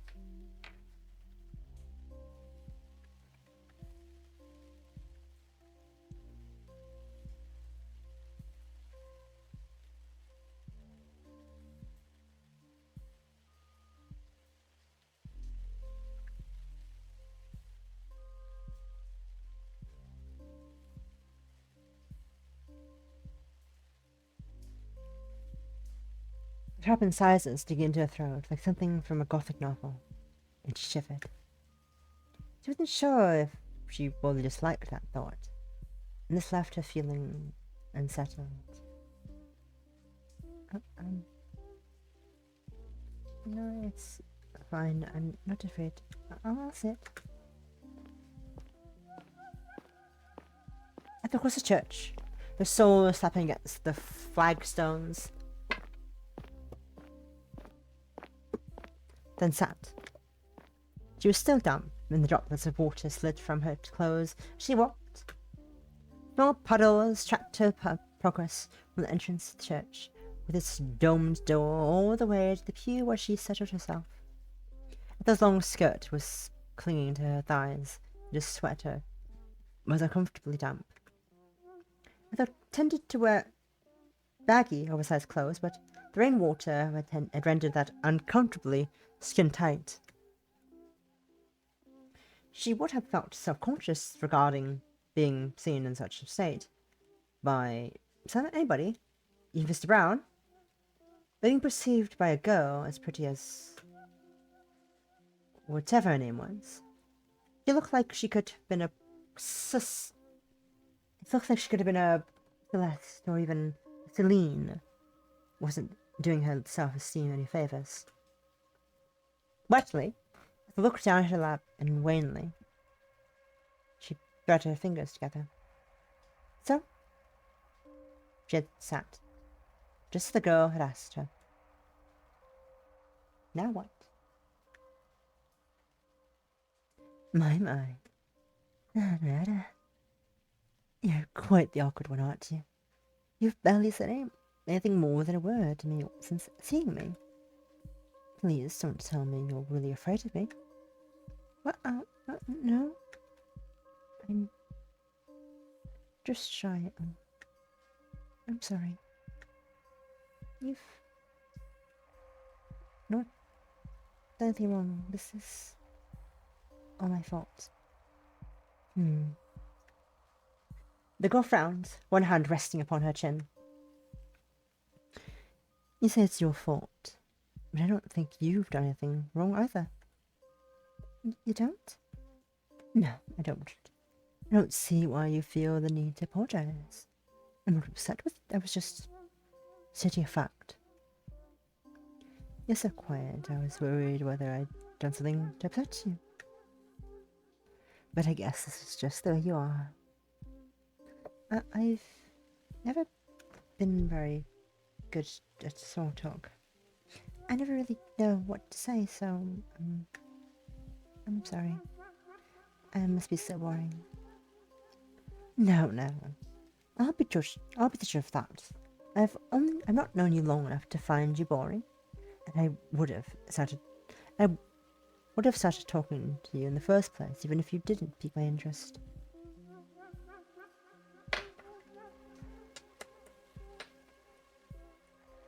You don't think I'm a portrait of character, do you?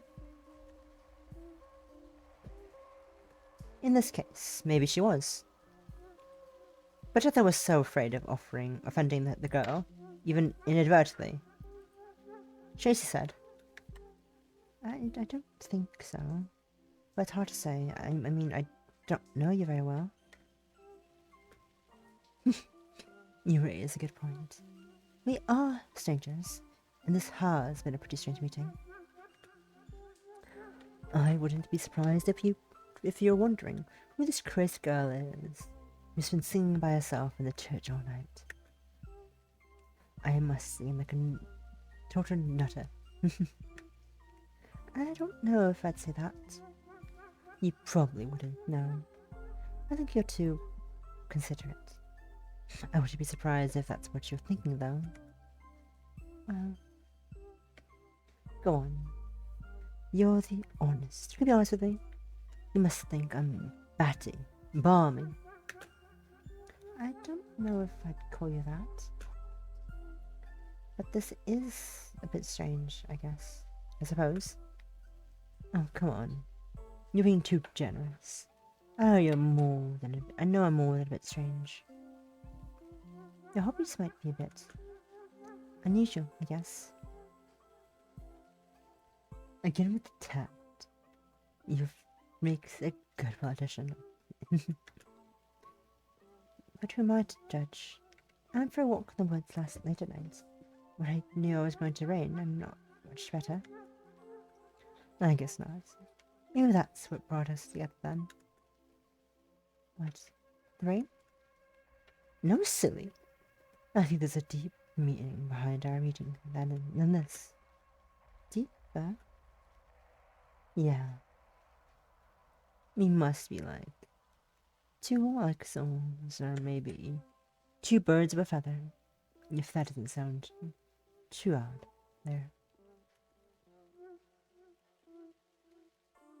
We're both weirdos, and so we ought to stick together. The world isn't very accepting of people like us. Now, what's your name? Surely you must have one. Oh, I'm Ethel. Ethel's voice was quiet when she replied, as if she was repeating a curse word, and to her ears it might have been one. As far as the name went, Ethel wasn't very flattering. It was so old-fashioned. It spoke more of elderly spinsters than it did 21-year-olds.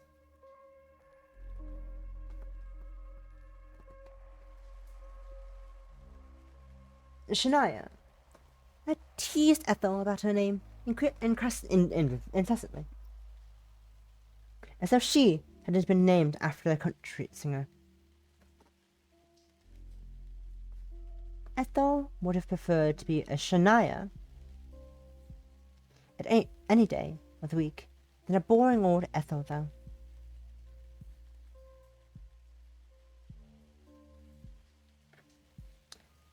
Ethel often resented her parents for landing her with that name.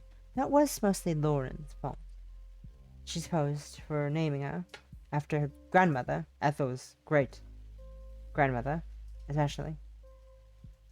When her brothers had suitably modern names.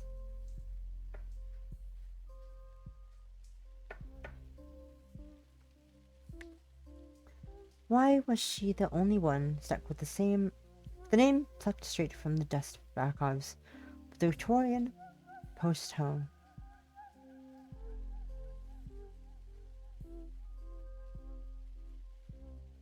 Why was she the only one stuck with the name? I read it already. Sorry. It was so unfair.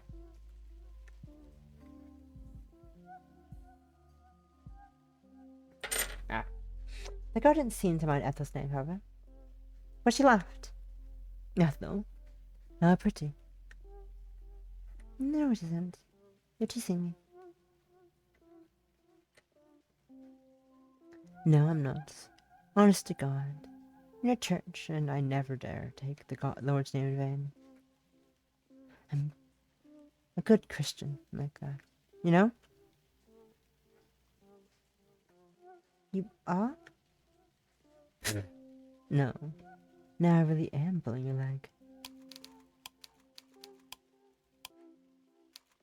Okay, Miss, I'm gonna go dehydrate and I'll be back in a minute. You're back. Sorry for the BRBs.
I'm back. Don't I say it like that? I'm back.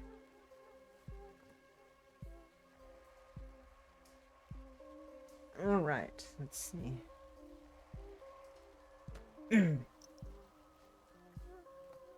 No, now I really am pulling your leg.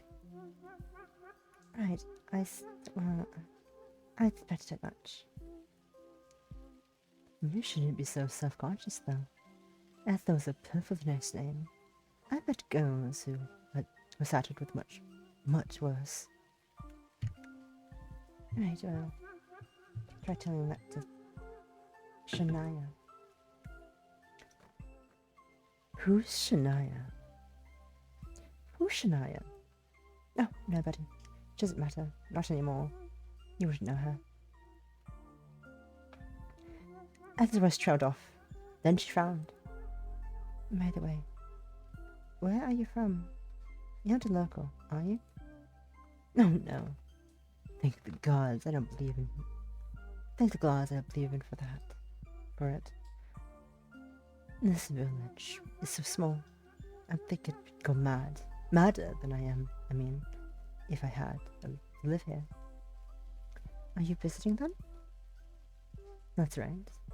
I'm going to stay with my grandparents over the holidays. My parents are pretty busy right now, so they dumped me here. I've only been here for a couple of days, but I'm already bored out of my trees. I couldn't sleep, so I went for a walk. Figured I might as well stretch my legs. I was afraid I'd go stir crazy otherwise, but maybe it's too late for that.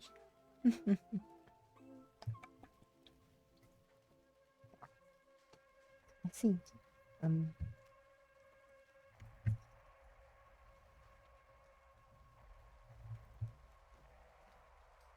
Will you be staying at Oxbury for long? Not too long. My parents are picking me up in a few days. Oh, right, of course.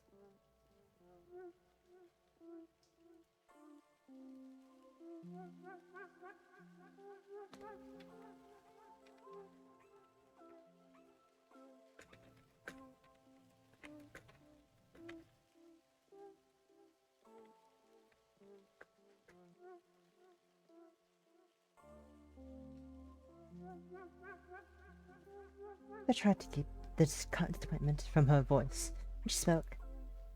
Why should she care about the girl when the girl went home? She hardly knew her.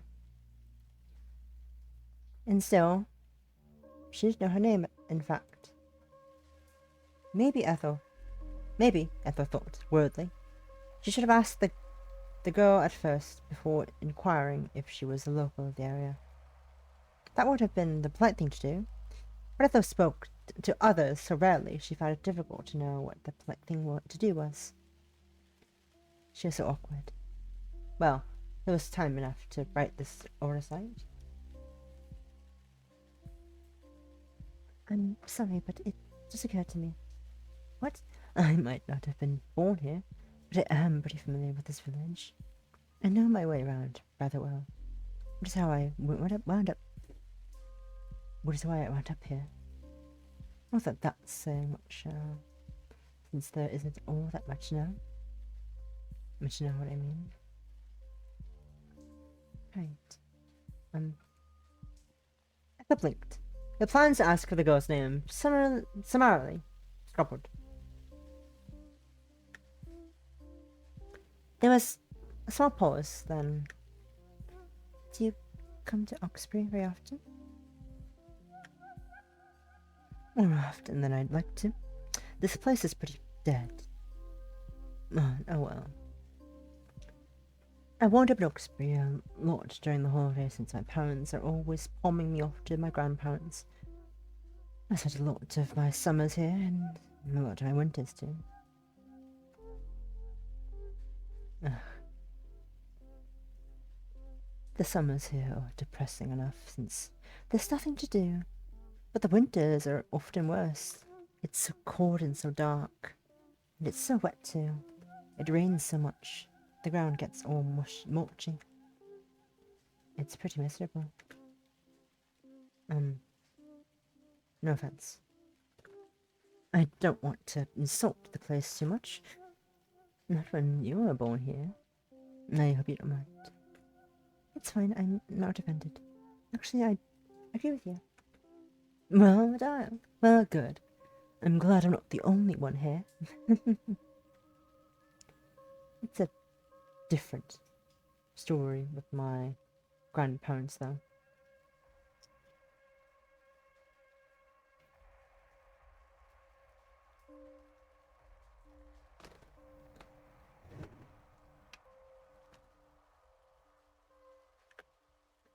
They love this place. They blame me for... God, I don't know. The whole long lives, more or less so. They're pretty settled.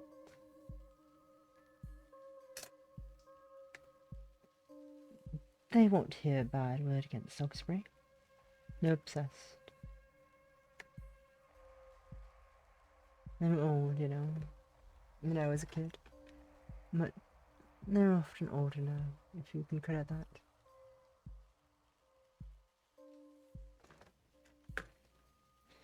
I think that's why you like Oxbury. That's why they like Oxbury. It doesn't change, just like them. It's completely static. Ethel frowned, lost in contemplation. The girl's voice was light, but there was something sad about her words. Something which twisted Ethel's inside. When people reached their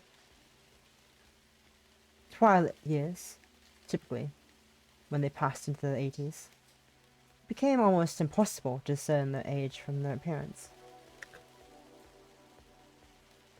There was not much difference, or so Ethel had always thought, between an 80 to 90-year-old. Old age had a normalizing factor. It stripped the individuality out of people, rendering them indistinguishable from others. As far as Ethel was concerned, old people were all white-haired and rheumy-eyed, their faces scored with wrinkles.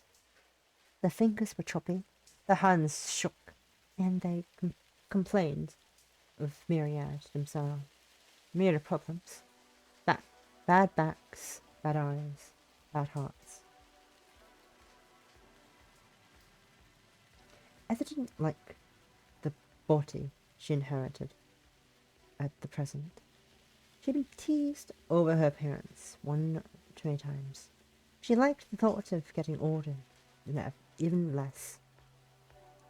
She didn't think she even wanted to be 50, much less 80 or 90. Liked little. She liked life little. She liked life too little to try and cling to it for all that long. What was the point?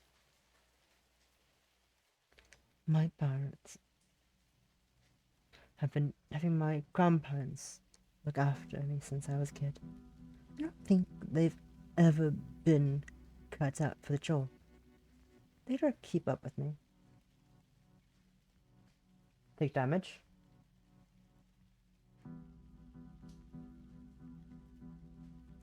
Commit murder.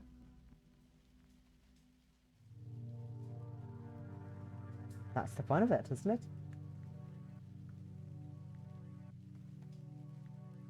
I was a wee little thing back then, about this tall. The girl gestured with her right hand for emphasis. Not even then. I got this feeling I was too good for my poor old grandparents.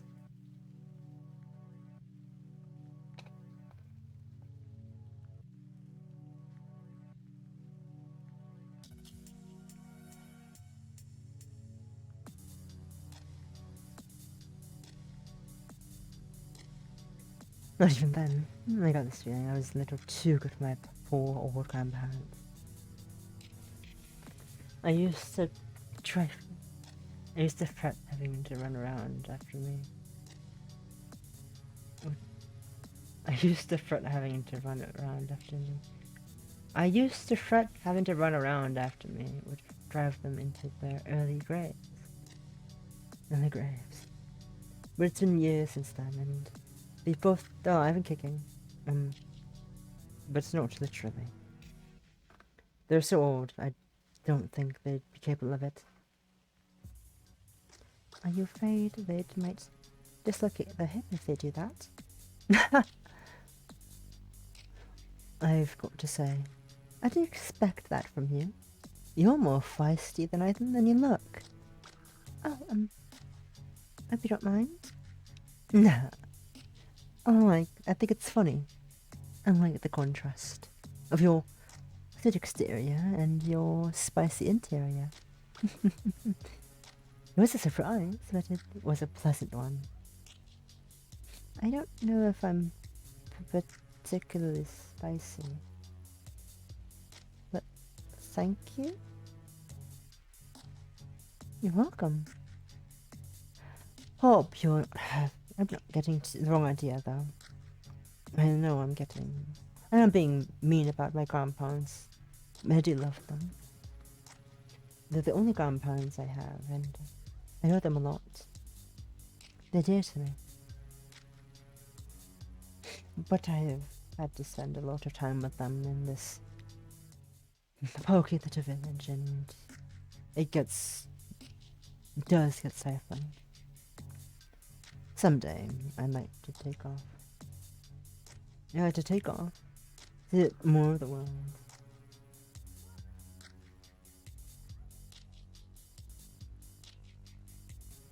It's all very constricting. What about your parents? What about your parents? Where do they live? Oh, some tiny town too. No, some tiny town not too far from here. And have they never taken you on holiday with them before? They've never bothered. Whenever they go anywhere, I've always been dumped here with my old folks. And let me tell you, they really are old. Not even sure if they're pushing 90. Maybe even 100.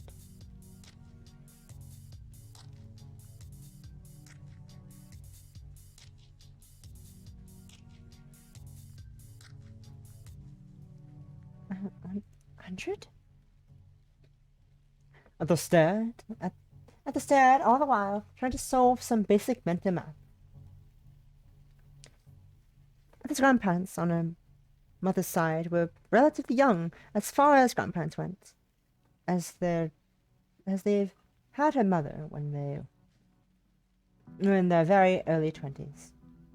Her maternal grandmother was only 62. Her maternal grandfather, 66. Her paternal grandparents were a bit older. They were both in their mid-70s, but they weren't pushing into their 80s just yet. They definitely weren't close to 100. The girl's family must have skewered awfully old. Ethel was still trying to work this out, something the girl seemed to notice, because she smiled. I'm exaggerating, of course. Oh, right, of course. I'm not joking when I say they're old, no. I don't like being with them in their rank-smelling house, which is all brown and green and damp. The walls are rotten. The walls are rotted and it's moist all the year round. No. The window panes are all waterlogged. It's awful. I wouldn't stay here if I had a choice, but I don't really have any friends and my family's pretty small, so I got shrugged.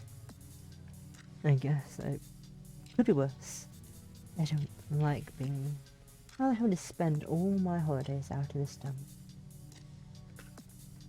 I wish my parents would think about me a little more, but it's never going to happen. They've always been so selfish. The girl sighed, sounded bitter, unexpectedly so, given how little she'd spoken before. It was obvious that a degree of resentment simmered beneath her seemingly irreverent surface resentment, which didn't seem to be buried all that deep. Well, if she had inner demons, she wouldn't be the only one. She was only human. Oh! The girl suddenly gasped, wide-eyed. She stared at Ethel. Women manners. I spent all this time talking about myself, but I've never asked about you. You were born in Oxford, weren't you? Oh, yes, that's right. And still you live here, I'm guessing? With my parents and my 2 brothers, yeah. Rowan and Money. Rowan and Money. Ah, I see. I don't have any siblings myself, no sisters or brothers. I've always wondered what it would be like, though.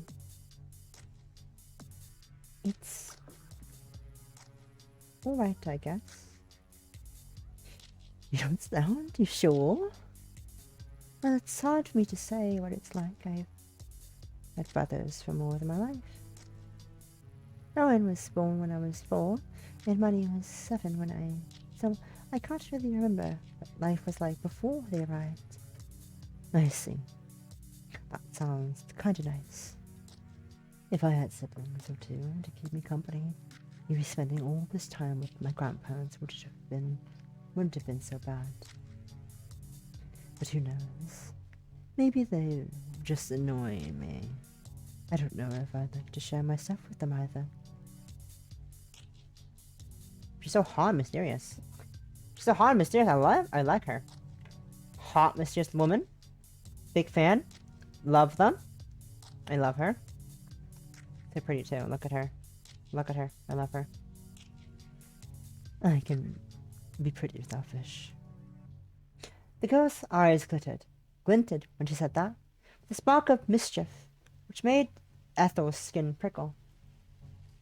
There was something a little unsettling about the way she looked at Ethel. Her eyes were intense, as though she meant to devour Ethel, from tip to toe.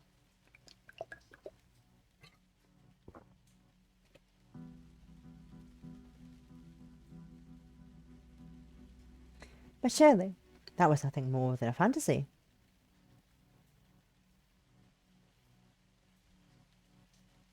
Right?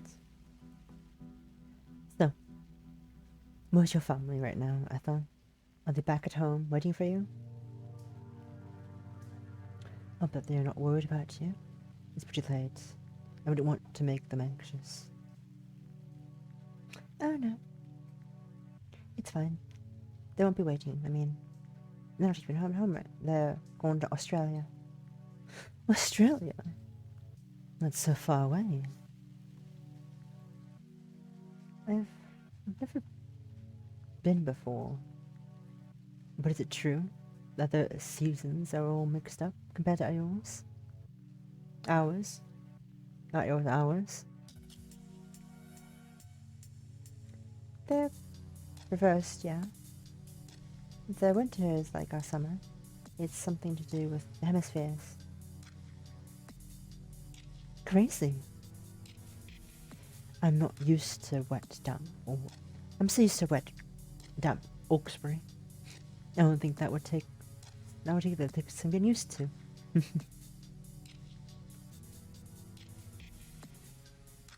what I thought too. I was worried going there. Would throw me off. Especially when it's so cold here.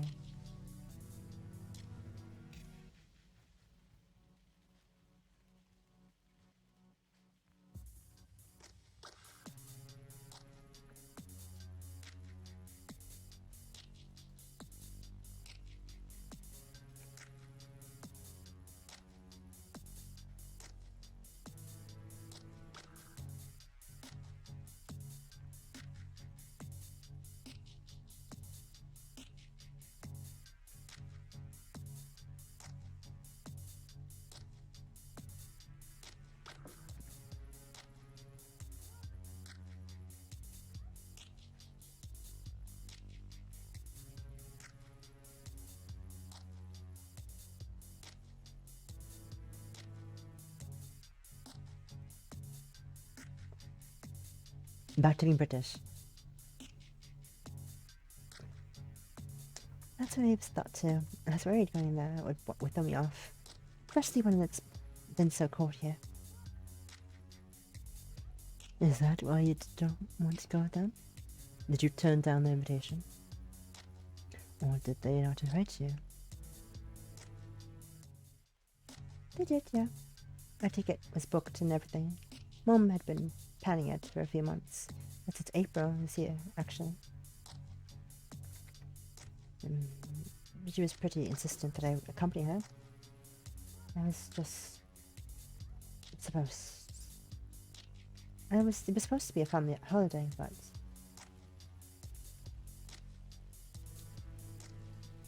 well, Ethel sighed. How, she wondered. Was she supposed to explain her reasoning for staying behind this girl? I wasn't entirely sure if she understood her reasoning herself. She'd never complicated things by being so moody. But it wasn't that what she already did? Always did? She was forever making things more difficult. Not that she wanted to. It just seemed to happen. Hey, Ethel. You didn't have an argument with your family, did you? Oh, no, it's not that. We're fine, really. Everything's fine. Then why didn't you want to go? I'd leave England at the drop of a hat, if I could. It's so wet and cold and... Ugh.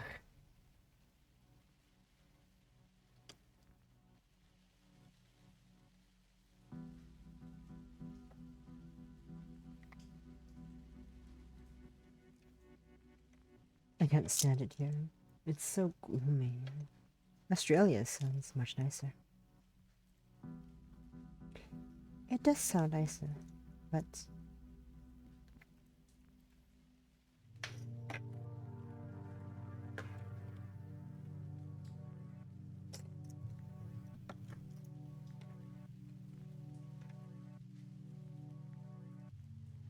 a second.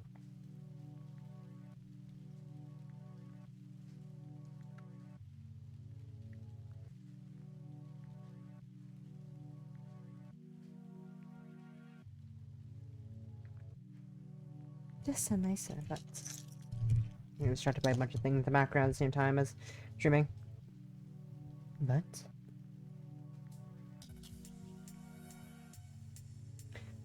the girl shifted a little, close to Ethel. So much so their thighs brushed. Hey yo! Thigh brushing! Don't you like being with your family? Don't you get on with them?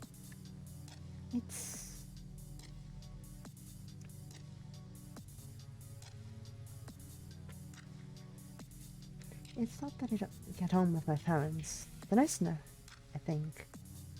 My mom nags me about my clothes and my hair sometimes, and my dad can be a bit insensitive, maybe. Ethel thought back on the numerous occasions she tried to practice her violin at home. Occasions which had been swiftly terminated by her dad telling her to put a cork in it because he was trying to watch the telly.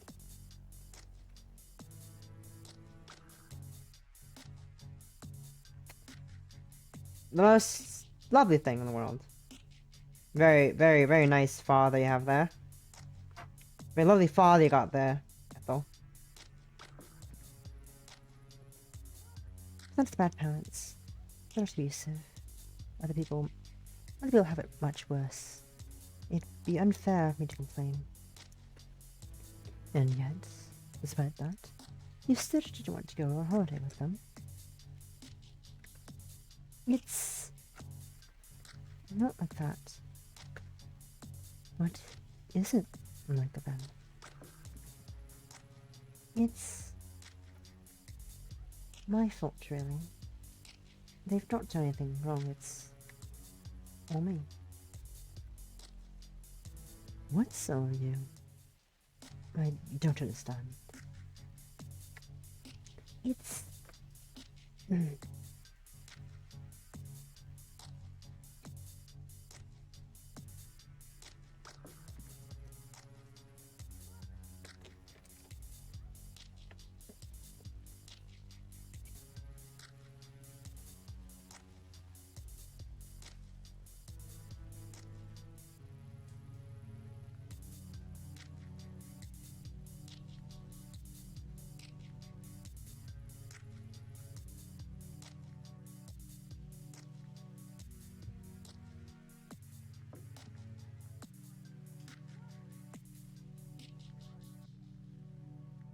It's not that complicated, really. It's just, it's the way I think about things. My parents are fine.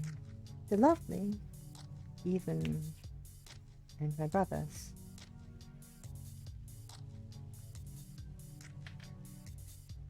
We argue sometimes, but I think it's normal. Our siblings argue. Clementine always picked fights with her sisters too.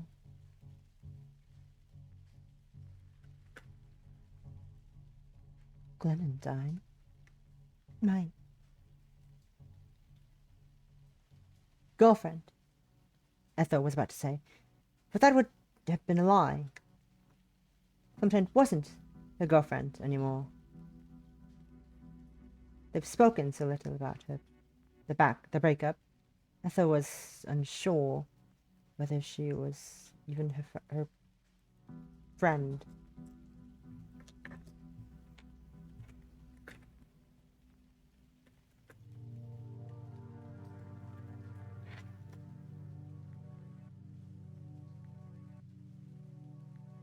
I shouldn't have thought. This was later after their breakup. Ethel was uncertain whether she was even her friend.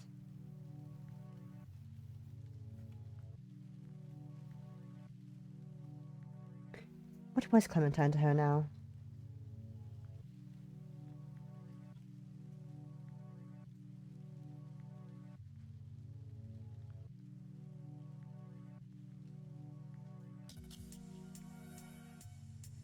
Second.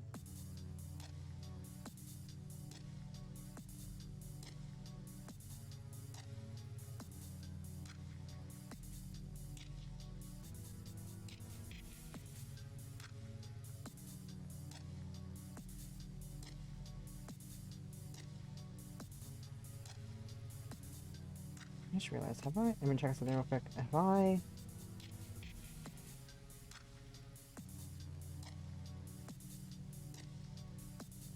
Give me a second. This is.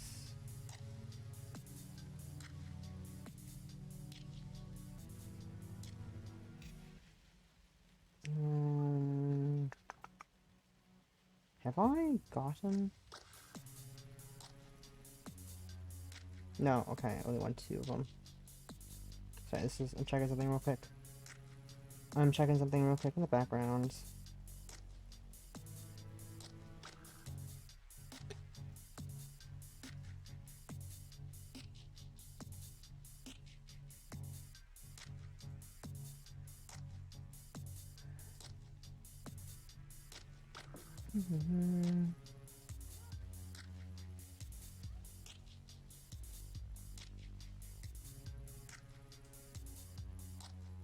What voice Clementine to her now? Sorry, I'm distracted by a lot. I'm ADHD over. Was she anything to her now? She's just a person I know from university. We talked a bit. Ah, a friend? A friend then? A friend then? We were friends. I don't know about now. Not that it matters. If it does, really. What doesn't matter? My feelings, maybe? I've been a bit down, I guess.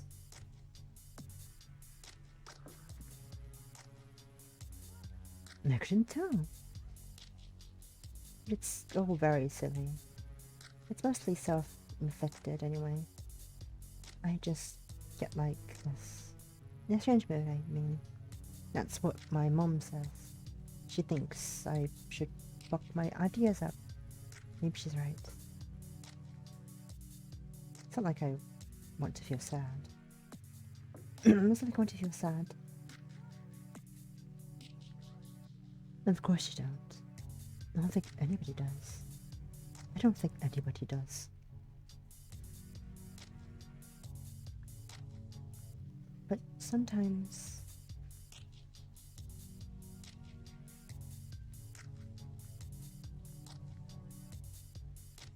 No.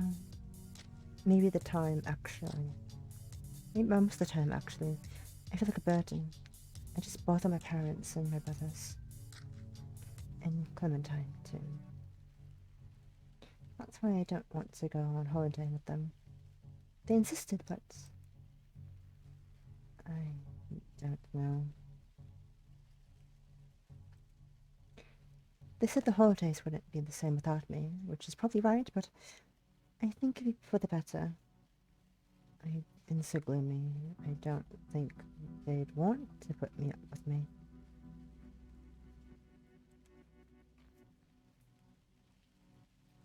My parents were planning this holiday for ages. They were looking forward to it. That's why I didn't want to come along.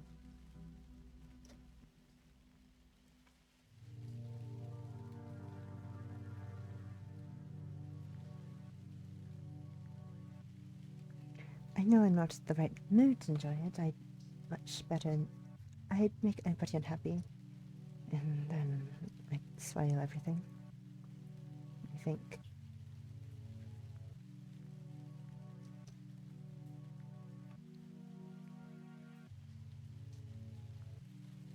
And those fingers lying on her lap, curled in on themselves.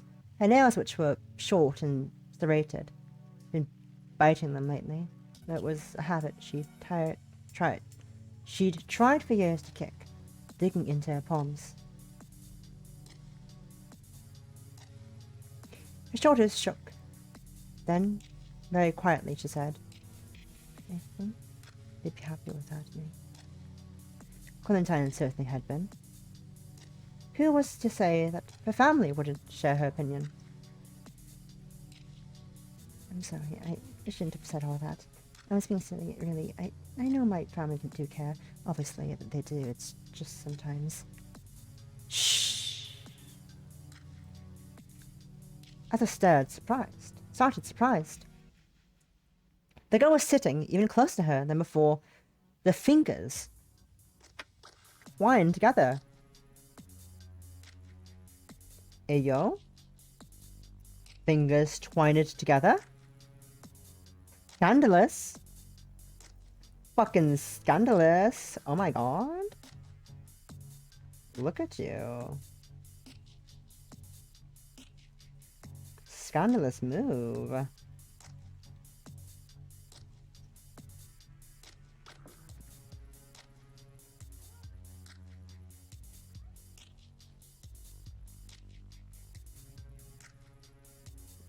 You're sitting even closer than before. Her fingers intertwined together, and her eyes round, almost owl-like in their concern. Ethel stammered, stunned by the sudden, unexpected closeness. Stunned, too, by the sensation of the girl's skin upon her own. Her hand was icy cold. It's all right. You don't need to try to explain everything yourself to me. Not to me. I understand how you feel. I understand only too well. You do? A little. You're not the only person who's been feeling lonely.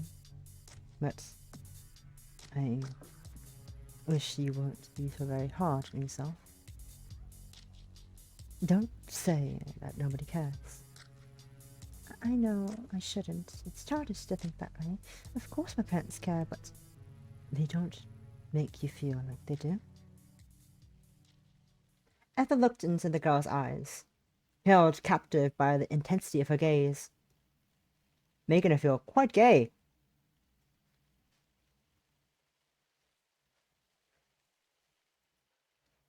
For a few moments, she could do nothing except sit there. She swallowed, tasting sawdust in her throat, and dead. In her throat and dead, empty air. Oh. Like an aged automaton that was in dire need of oiling. She shook her head. Oh, you poor dear. It sounds like life has been very hard for you. But try not to worry. You aren't alone. I know it feels being wanted. It's awful. But it feels so unjustified in your case too.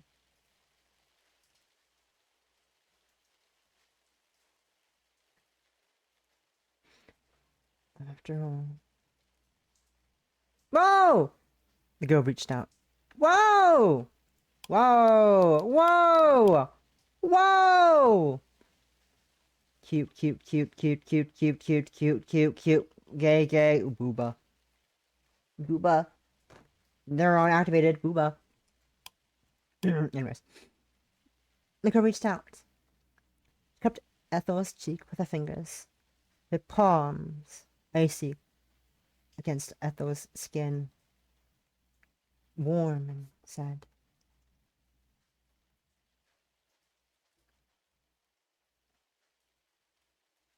You're so nice. Do you really think so? I think you must be. Otherwise you wouldn't have listened to me so patiently when I was complaining about my grandparents. You're a sweetheart. But no matter how often people might have made you feel, I'm happy to be spending it with you. Meeting you has been really refreshing, actually. It's almost enough to make me think it was fated. Fated? That's right. I think you were sent here for a reason. You can laugh if you want, but I'm a pretty superstitious person. Maybe it comes from spending so much time with my grandmother. She's always put a lot of stock into this sort of thing. Tea leaves and the alignment of planets and stars and such. I don't think our meeting happened for no reason. It must have been ordained by... I don't know. Fate. Destiny. Karma. Kismet. Call it what you want. Maybe it doesn't matter. Maybe I've let one too many of my grandmother's silly stories get to me. The girl leant in, even more closely if such a thing was possible. Then, quietly, she said, but there must have been a greater reason behind why our paths crossed tonight. I'm sure of it. I've been so lonely here these last few days, with nobody my age to talk to. The girl's eyes continued to bore into Ethel's. Large, dark eyes, lined with long, dark lashes, which seemed pregnant, all of a sudden, with meaning. But now, I have you. You have me? Yes, I have you. You're mine now, just like I'm yours. I can be your stray singing girl who takes refuge in the church at night to recite hymns, and you could be my wet, windswept stranger. Come in from the cold. This is fucking hot. This is kinda really fucking hot. This is kind of hot. You know? Judge me all you want. This is pretty fucking hot. This is pretty fucking hot. This is pretty fucking hot, my guy. Alright. This is hot. When will I get a woman who does? When will I get a woman? When will I get a woman who does this to me? This is fucking hot. Oh, it's swoon. I'd swoon. I'd swoon. I'd definitely swoon over this. I'll wait for you tomorrow night, sir. In the church. We can have another wonderful tryst again inside this crooked old building. How does that sound? Don't you think it's romantic? It's just like something from a fairy tale. Ethel thought of this. The girls, I used to think it. Why were they so cold? Upon her own. As she did, she felt herself blush. It wasn't a very pretty blush, of course. Ethel wasn't very pretty in general. Rude? No, she's very pretty. That's very pretty. Ethel, don't let people think that. You're very pretty. You're a very pretty lady, Ethel. I do love you. You're so cute and pretty. Her blushes, when they came, were comfortably intense, red and blotchy, and not so very dissimilar from acne. She was attractive. Ethel knew she wasn't attractive.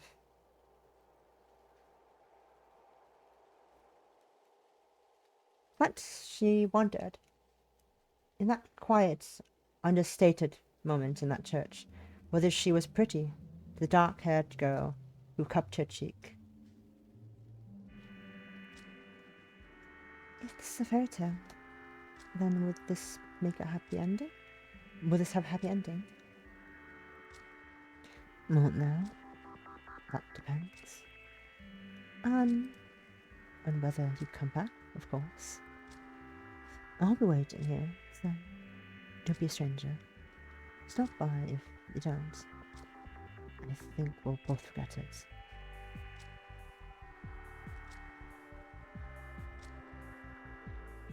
I mean, impishly, the girl smiled. Then I won't be able to do this. Nothing else matters. Nothing in the world, in the whole world. The girl dipped her head before Ethel could say anything, before she knew what was happening.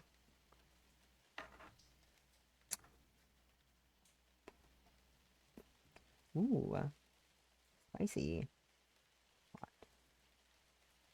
Ethel soon felt something soft against her lips, and she gasped. She could hardly believe it, but...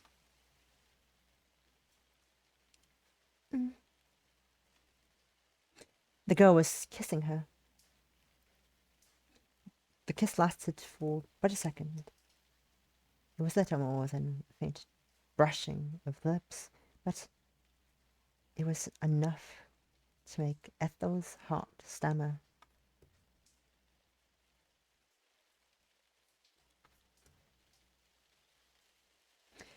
She knew, as the girl kissed her, her palms still pressed against her cheek, the signals change. That signal change. Though what sort of change? What change it was exactly remained a mystery. It was undeniable, however, that this would rather alter her whole day for the good.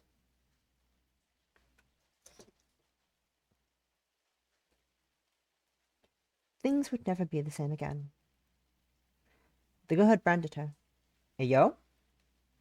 The kiss corroded like acid, disintegrating all of Ethel's thoughts, as if they were made of nothing more than the flimsiest, most insubstantial of crepe paper.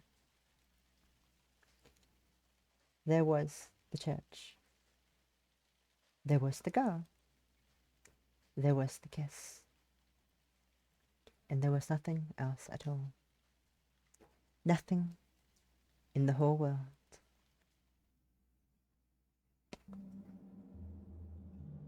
Ooh, this is good. Okay, there's still more, there's still more to this, definitely. Ethel Briggs has been feeling restless recently. Ethel. Pretty, I love her, she's a baby, sticky, I wanna hold her. There's something strange in the village of Augsbury.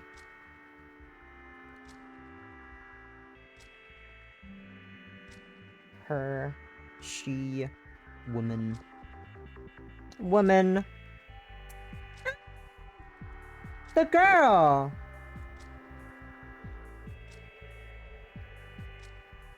Something which wants to consume Ethel alive.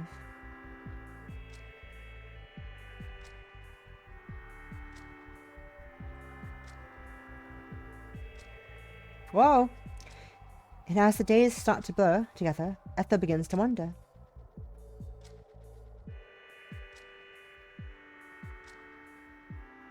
Look at her! So pretty. Would it be so bad to give in?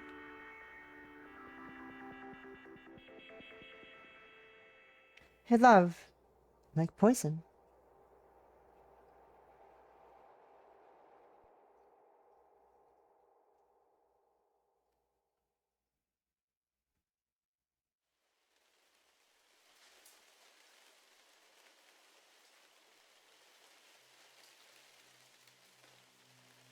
The rain had let up somewhat when Ethel picked her way back home, but it hadn't abated yet. A fine smatter of raindrops continued to fall from the obsidian sky, drumming disaffectedly against the foliage above her and about her as Ethel tramped through the forest. The ground was muddy and uneven, and Ethel had to take great care with every single step she took. One wrong move could easily spell a sprained ankle and bloody knees, bruised and bloodied palms.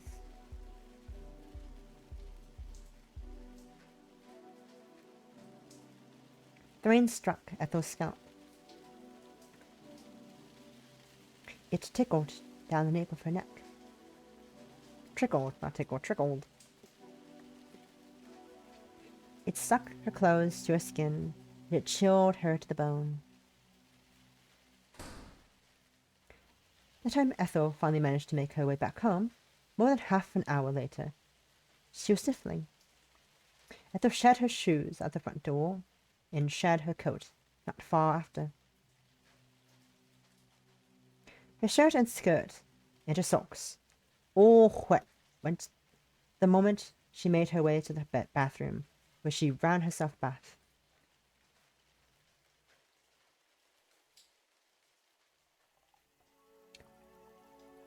Whoa! Pretty. Pretty. Ooh. This is so pretty. I love it. Then, she sunk into the tub. Sighing with relief, she submerged herself within the awaiting water. So pretty. Big fan, big fan, big fan, big fan, big love, big love, big fan, big love, big love. So pretty. I love women. There was one positive to being caught in the rain. It was that taking a nice warm bath always felt better when chilled right down to the bone marrow.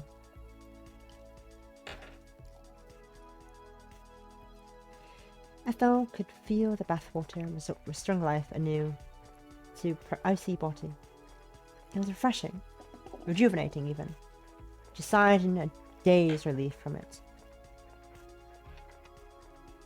Ethel almost believed she curled herself up inside the tub, that she was being reborn. The water was restorative. It would help her shed her old skin, butterfly-like, so she could emerge from the bath as a brand new girl, a more confident, conventionally pretty girl. The smooth skin, which had never known a sport of hair, which wasn't quite so prone to tangling.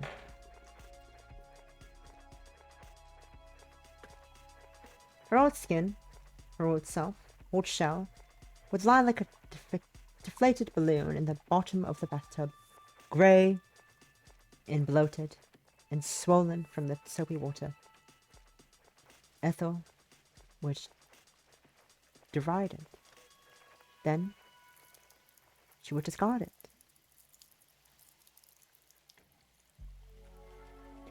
Gold. Ethel wished she could step out of her own skin, only for a few brief, glorious moments. But when she finally pulled the plug and stepped out of the tub, the rest of her body came with her. Every last fold and every square centimeter of skin. Well, so much for that. Ethel toweled her hair dry, pointedly, looking away from her reflection as she did, and pulled on her pajamas. Adorable. I love her. I love her. I love her! Oh no. Does Ethel fall into that trope of my redhead lovers? Oh no. Oh no, adding to my redhead collection. Adding to my redhead collection. Ethel. Ethel Briggs. Ah, oh my god, she's so pretty. I love her. She's a baby. Then she retreated to her bedroom, which wasn't really hers. Not anymore. It was Bunny's. He had remade this room into his image, and I thought it didn't much like what she saw. It was a room which was obviously meant for a teenage boy, so much so she felt like an interloper. Many might have been there to chase her out of his room, but his disdain lingered. May not have been there. She didn't belong there. Feeling displaced and disoriented, she lay back on Manny's sheets, and her eyelids fall shut.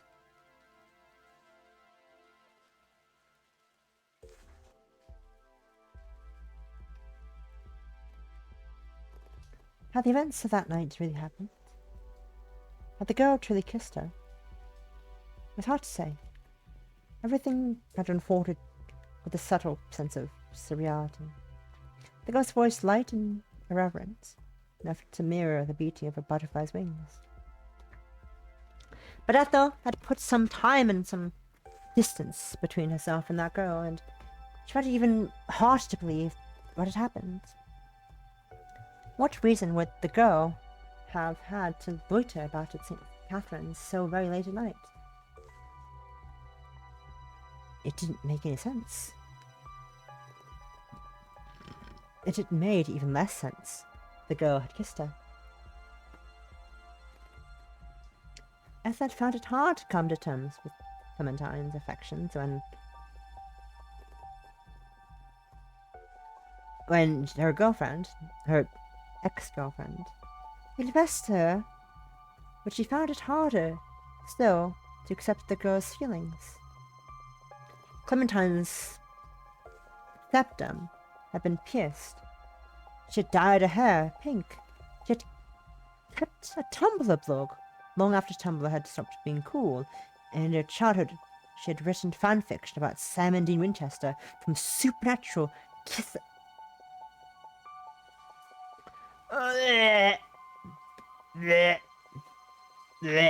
Disgusting. Fucking disgusting. Fucking disgusting.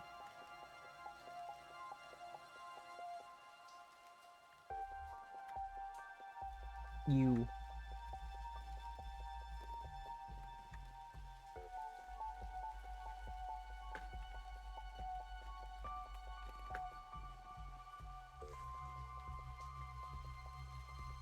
Fictional.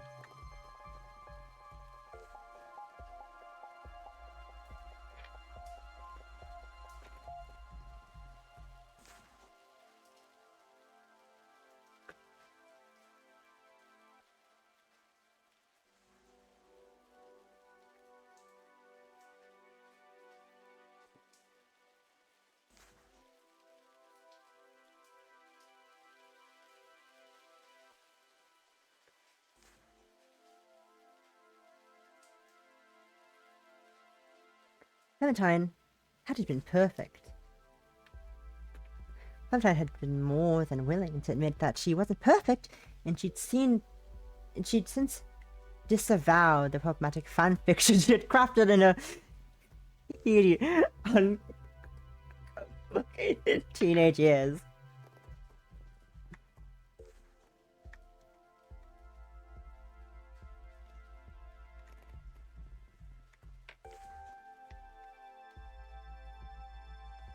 Apparently, she'd been too young and stupid to know not to make the two brothers make out for several hundred words, though she had sounded rather proud that she had told Ethel that one of her immature, incestuous efforts had garnered a whopping 207 kudos on AO3. Wild. There had been something reassuringly human in Clementine's flaws and her dark roots, which showed through her pale pink hair, the gap in her front teeth, and the way she snorted when she laughed.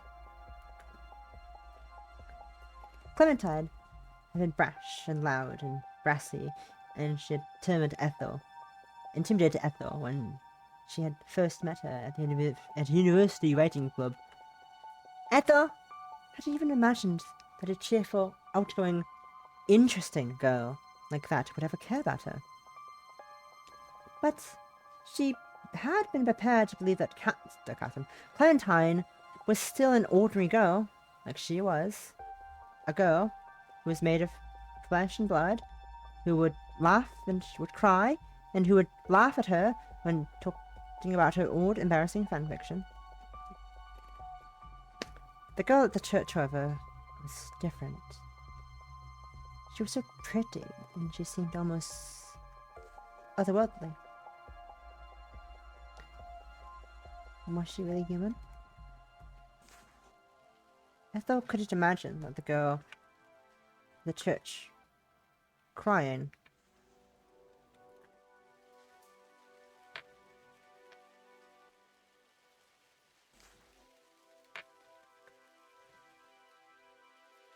Ethel couldn't imagine the girl at the church crying. Couldn't imagine her blushing. Blushing. She definitely couldn't imagine her shipping Simon in Winchester.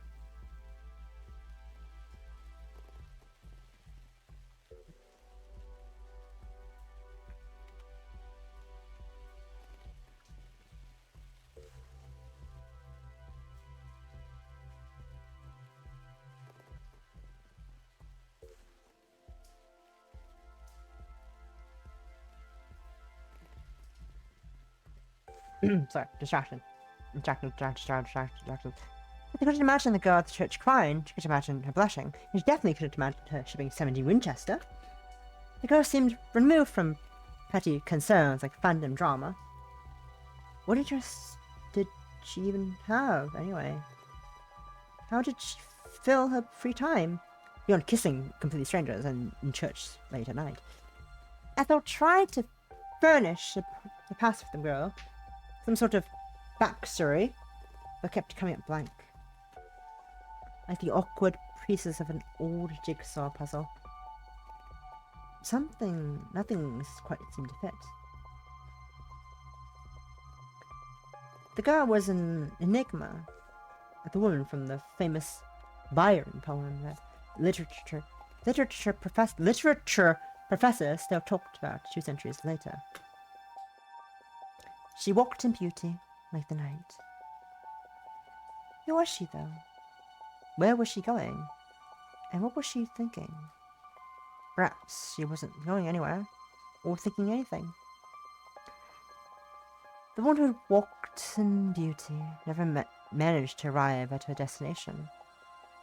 How could she, when she didn't have one? Beautiful people didn't need to do. They only needed to be. Ethel was unsure, however, if the girl really was. It didn't feel real. She didn't feel real. None of the night felt real. Ethel, meanwhile, felt far too real for comfort. Her hair was still wet from her baths. She hadn't dried it thoroughly enough. And it was soaking the sheets. It felt like there was a damp towel pressed against the nape of her neck, which had made her squirm. It wasn't exactly comfortable, but she was too tired to get up and dry her hair again. Much too lazy to hunt for mother's hairdryer. She would simply leave it be. Slowly, As she lay there, sleep began to creep up on her, clouded her senses, dulling them until her thoughts felt oddly hazy. Ether could still hear the rain as it fell outdoors. It was very faint and indistinct, hardly audible. The soft pitter-patter of those scattered raindrops mingled with the sighing of the breeze, with his own exhalations. Once again, Ethel thought of the strange girl, and of a strange kiss. It must have been over an hour since the girl had brought their lips together, but Ethel's body still burning. Her thoughts, meanwhile, continued to run into one another, all of them blurring together into an incoherent, indistinct mess. Ethel saw Clementine in her mind's eye, with a sweet smile and her fluffy pink hair. She was beginning to skew, to twist, to split apart, like a reflection viewed in the film of water's undulating surface. Ethel couldn't pin it down. One of Clementine's eyeballs fell out of its socket. Her mouth began to melt. She was starting to shift. Ethel was picturing Clementine not anymore. It was the girl from the church instead. Ethel saw her vivid eyes. She saw her pale skin. She saw her legs, so slender, like a ballerina's dancer, like a ballet dancer. She thought how those legs had swished back and forth like metronomes. The girl smiled at her. Then, Ethel's consciousness failed her, and she fell asleep. Ethel's sleep was anything but rested, however. In her dreams, which were faint and half-formed, she was in the forest again, flanked on all sides by walls of dark, damp vegetation. The forest was pulsing about her like a living creature. It throbbed, and Ethel felt her own heart throbbing in tandem with it. She was running, and her bare soul was thinking.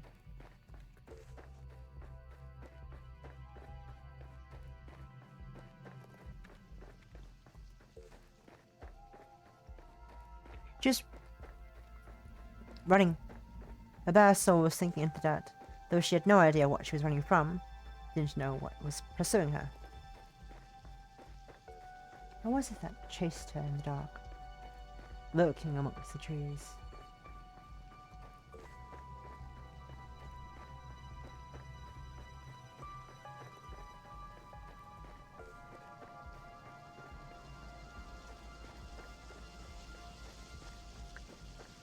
Ethel thought to turn her head, if only to discover the identity of her shadowy assailant.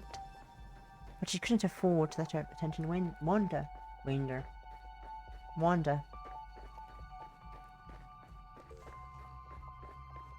Tripping and falling would spell disaster. Ethel continued to run on and on and on, her heart hammering in her chest all the while. Her heart fluttered as she skirted the trees and her long shirt billowing behind her. She turned this way and that, searching desperately for an escape. But part of her already knew that it was too late. Her shadowy pursuer was fast approaching. It was much quicker than she was, and she could never hope to outrun it. She could never outpace it. It would find her, and when it did, its lips would curl upwards in the corners, its teeth sharp as knife points, glinting in the moonlight. It would sink its fangs into her neck. Then, it would tear out her throat. It would scream, of course, and as she oozed red, black blood, and then... Suddenly, Ethel stumbled. Her right leg snagged in the root of a tree. She fell. She stumbled forward, her arms flapping, her eyes wide and afraid. But she hit the ground.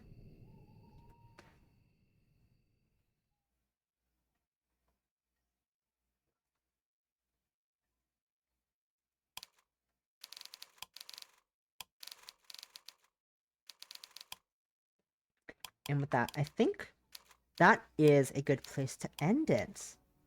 Nice little cliffhanger. A nice little cliffhanger about waking from a dream. Very, very nice. Oh, I need to turn a bunch of these things on. If I turn these back on, give me a second. If I turn a bunch of these off for a little event I was hosting. I need this. Give me a second.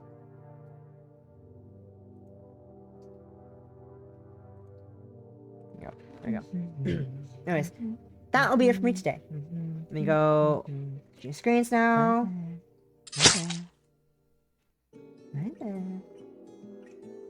Anyways, I'm why am I that far? Why am I that way?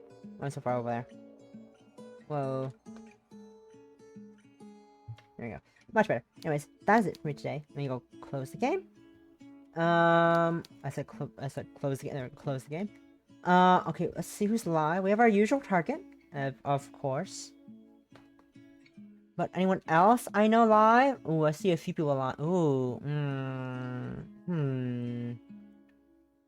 Do I say hi to a normal, or do I say hi to a different person? Ooh, I have decision. I have so many options today. I have so many options today. Oh, that's plastic. That's pleasant plastic. That's plastic duck simulator. So many options today. What the fuck? Whoa. So many options to raid. Ooh, I don't know. Oh no. What are you doing?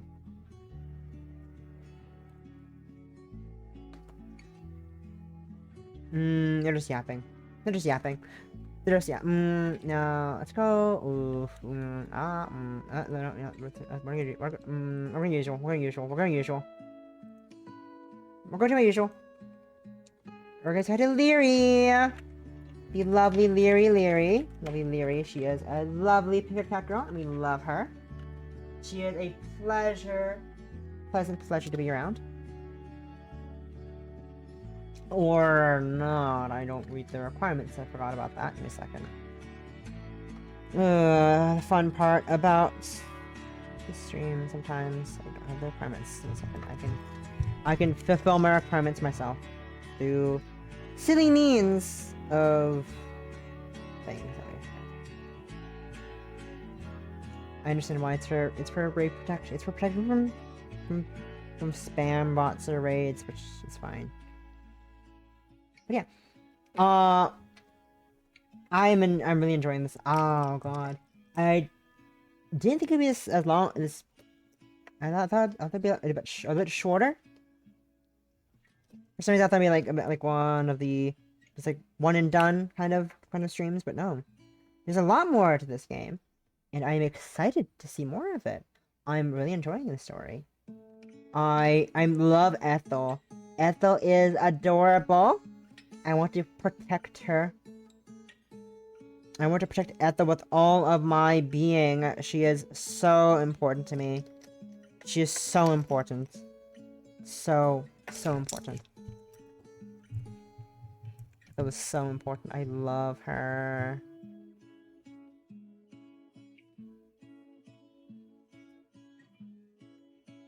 That should hopefully. I mean, if the ad finishes, I guess there's an ad going down. Oh, I didn't mean this was an ad. This is an ad. I should stop the ad. Whoopsie daisies. I'm dumb.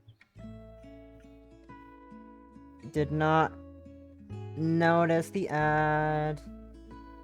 Oh dear. Oh dear me. Oh dear me. Oh dear me.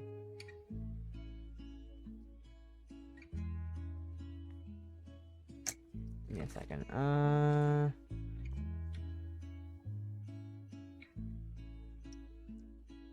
Oh god, this is the fun part about how things work. Why did I do that one? Ow.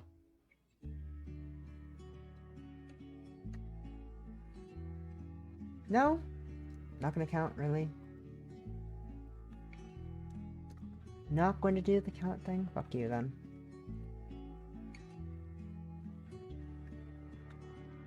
Unless, can I do it now? Try it. If I cannot do that one, damn it, that's a shame. Curses! Curse me! Curses. Oh, well. Okay. I thought I could do it. I used to be able to do it. I thought I could. I think I have too many open. I think I have too, maybe I have too many open. I only have 2 open.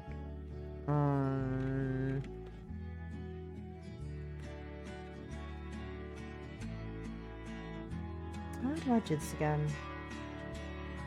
I don't remember how I did this again.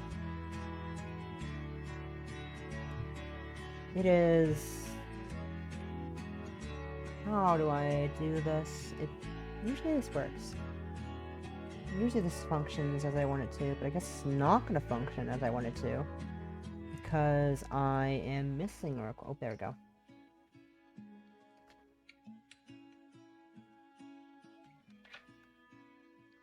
Come on. No! Come on! Come on! Twitch. Twitch, don't be rude. Don't be rude, Twitch, come on.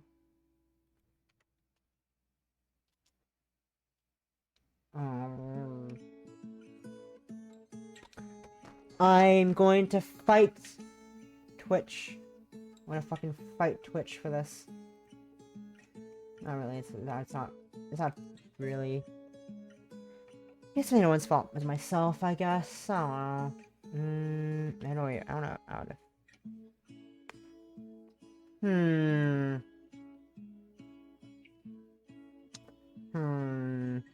I don't know how I would be able to do anything about this.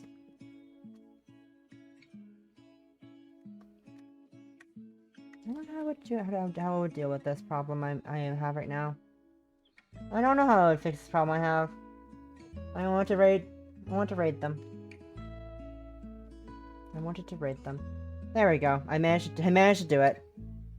I managed to somehow drag my way into it, doing it. There we go. Heck yeah. I did it. I did it. Heck yeah. Anyways.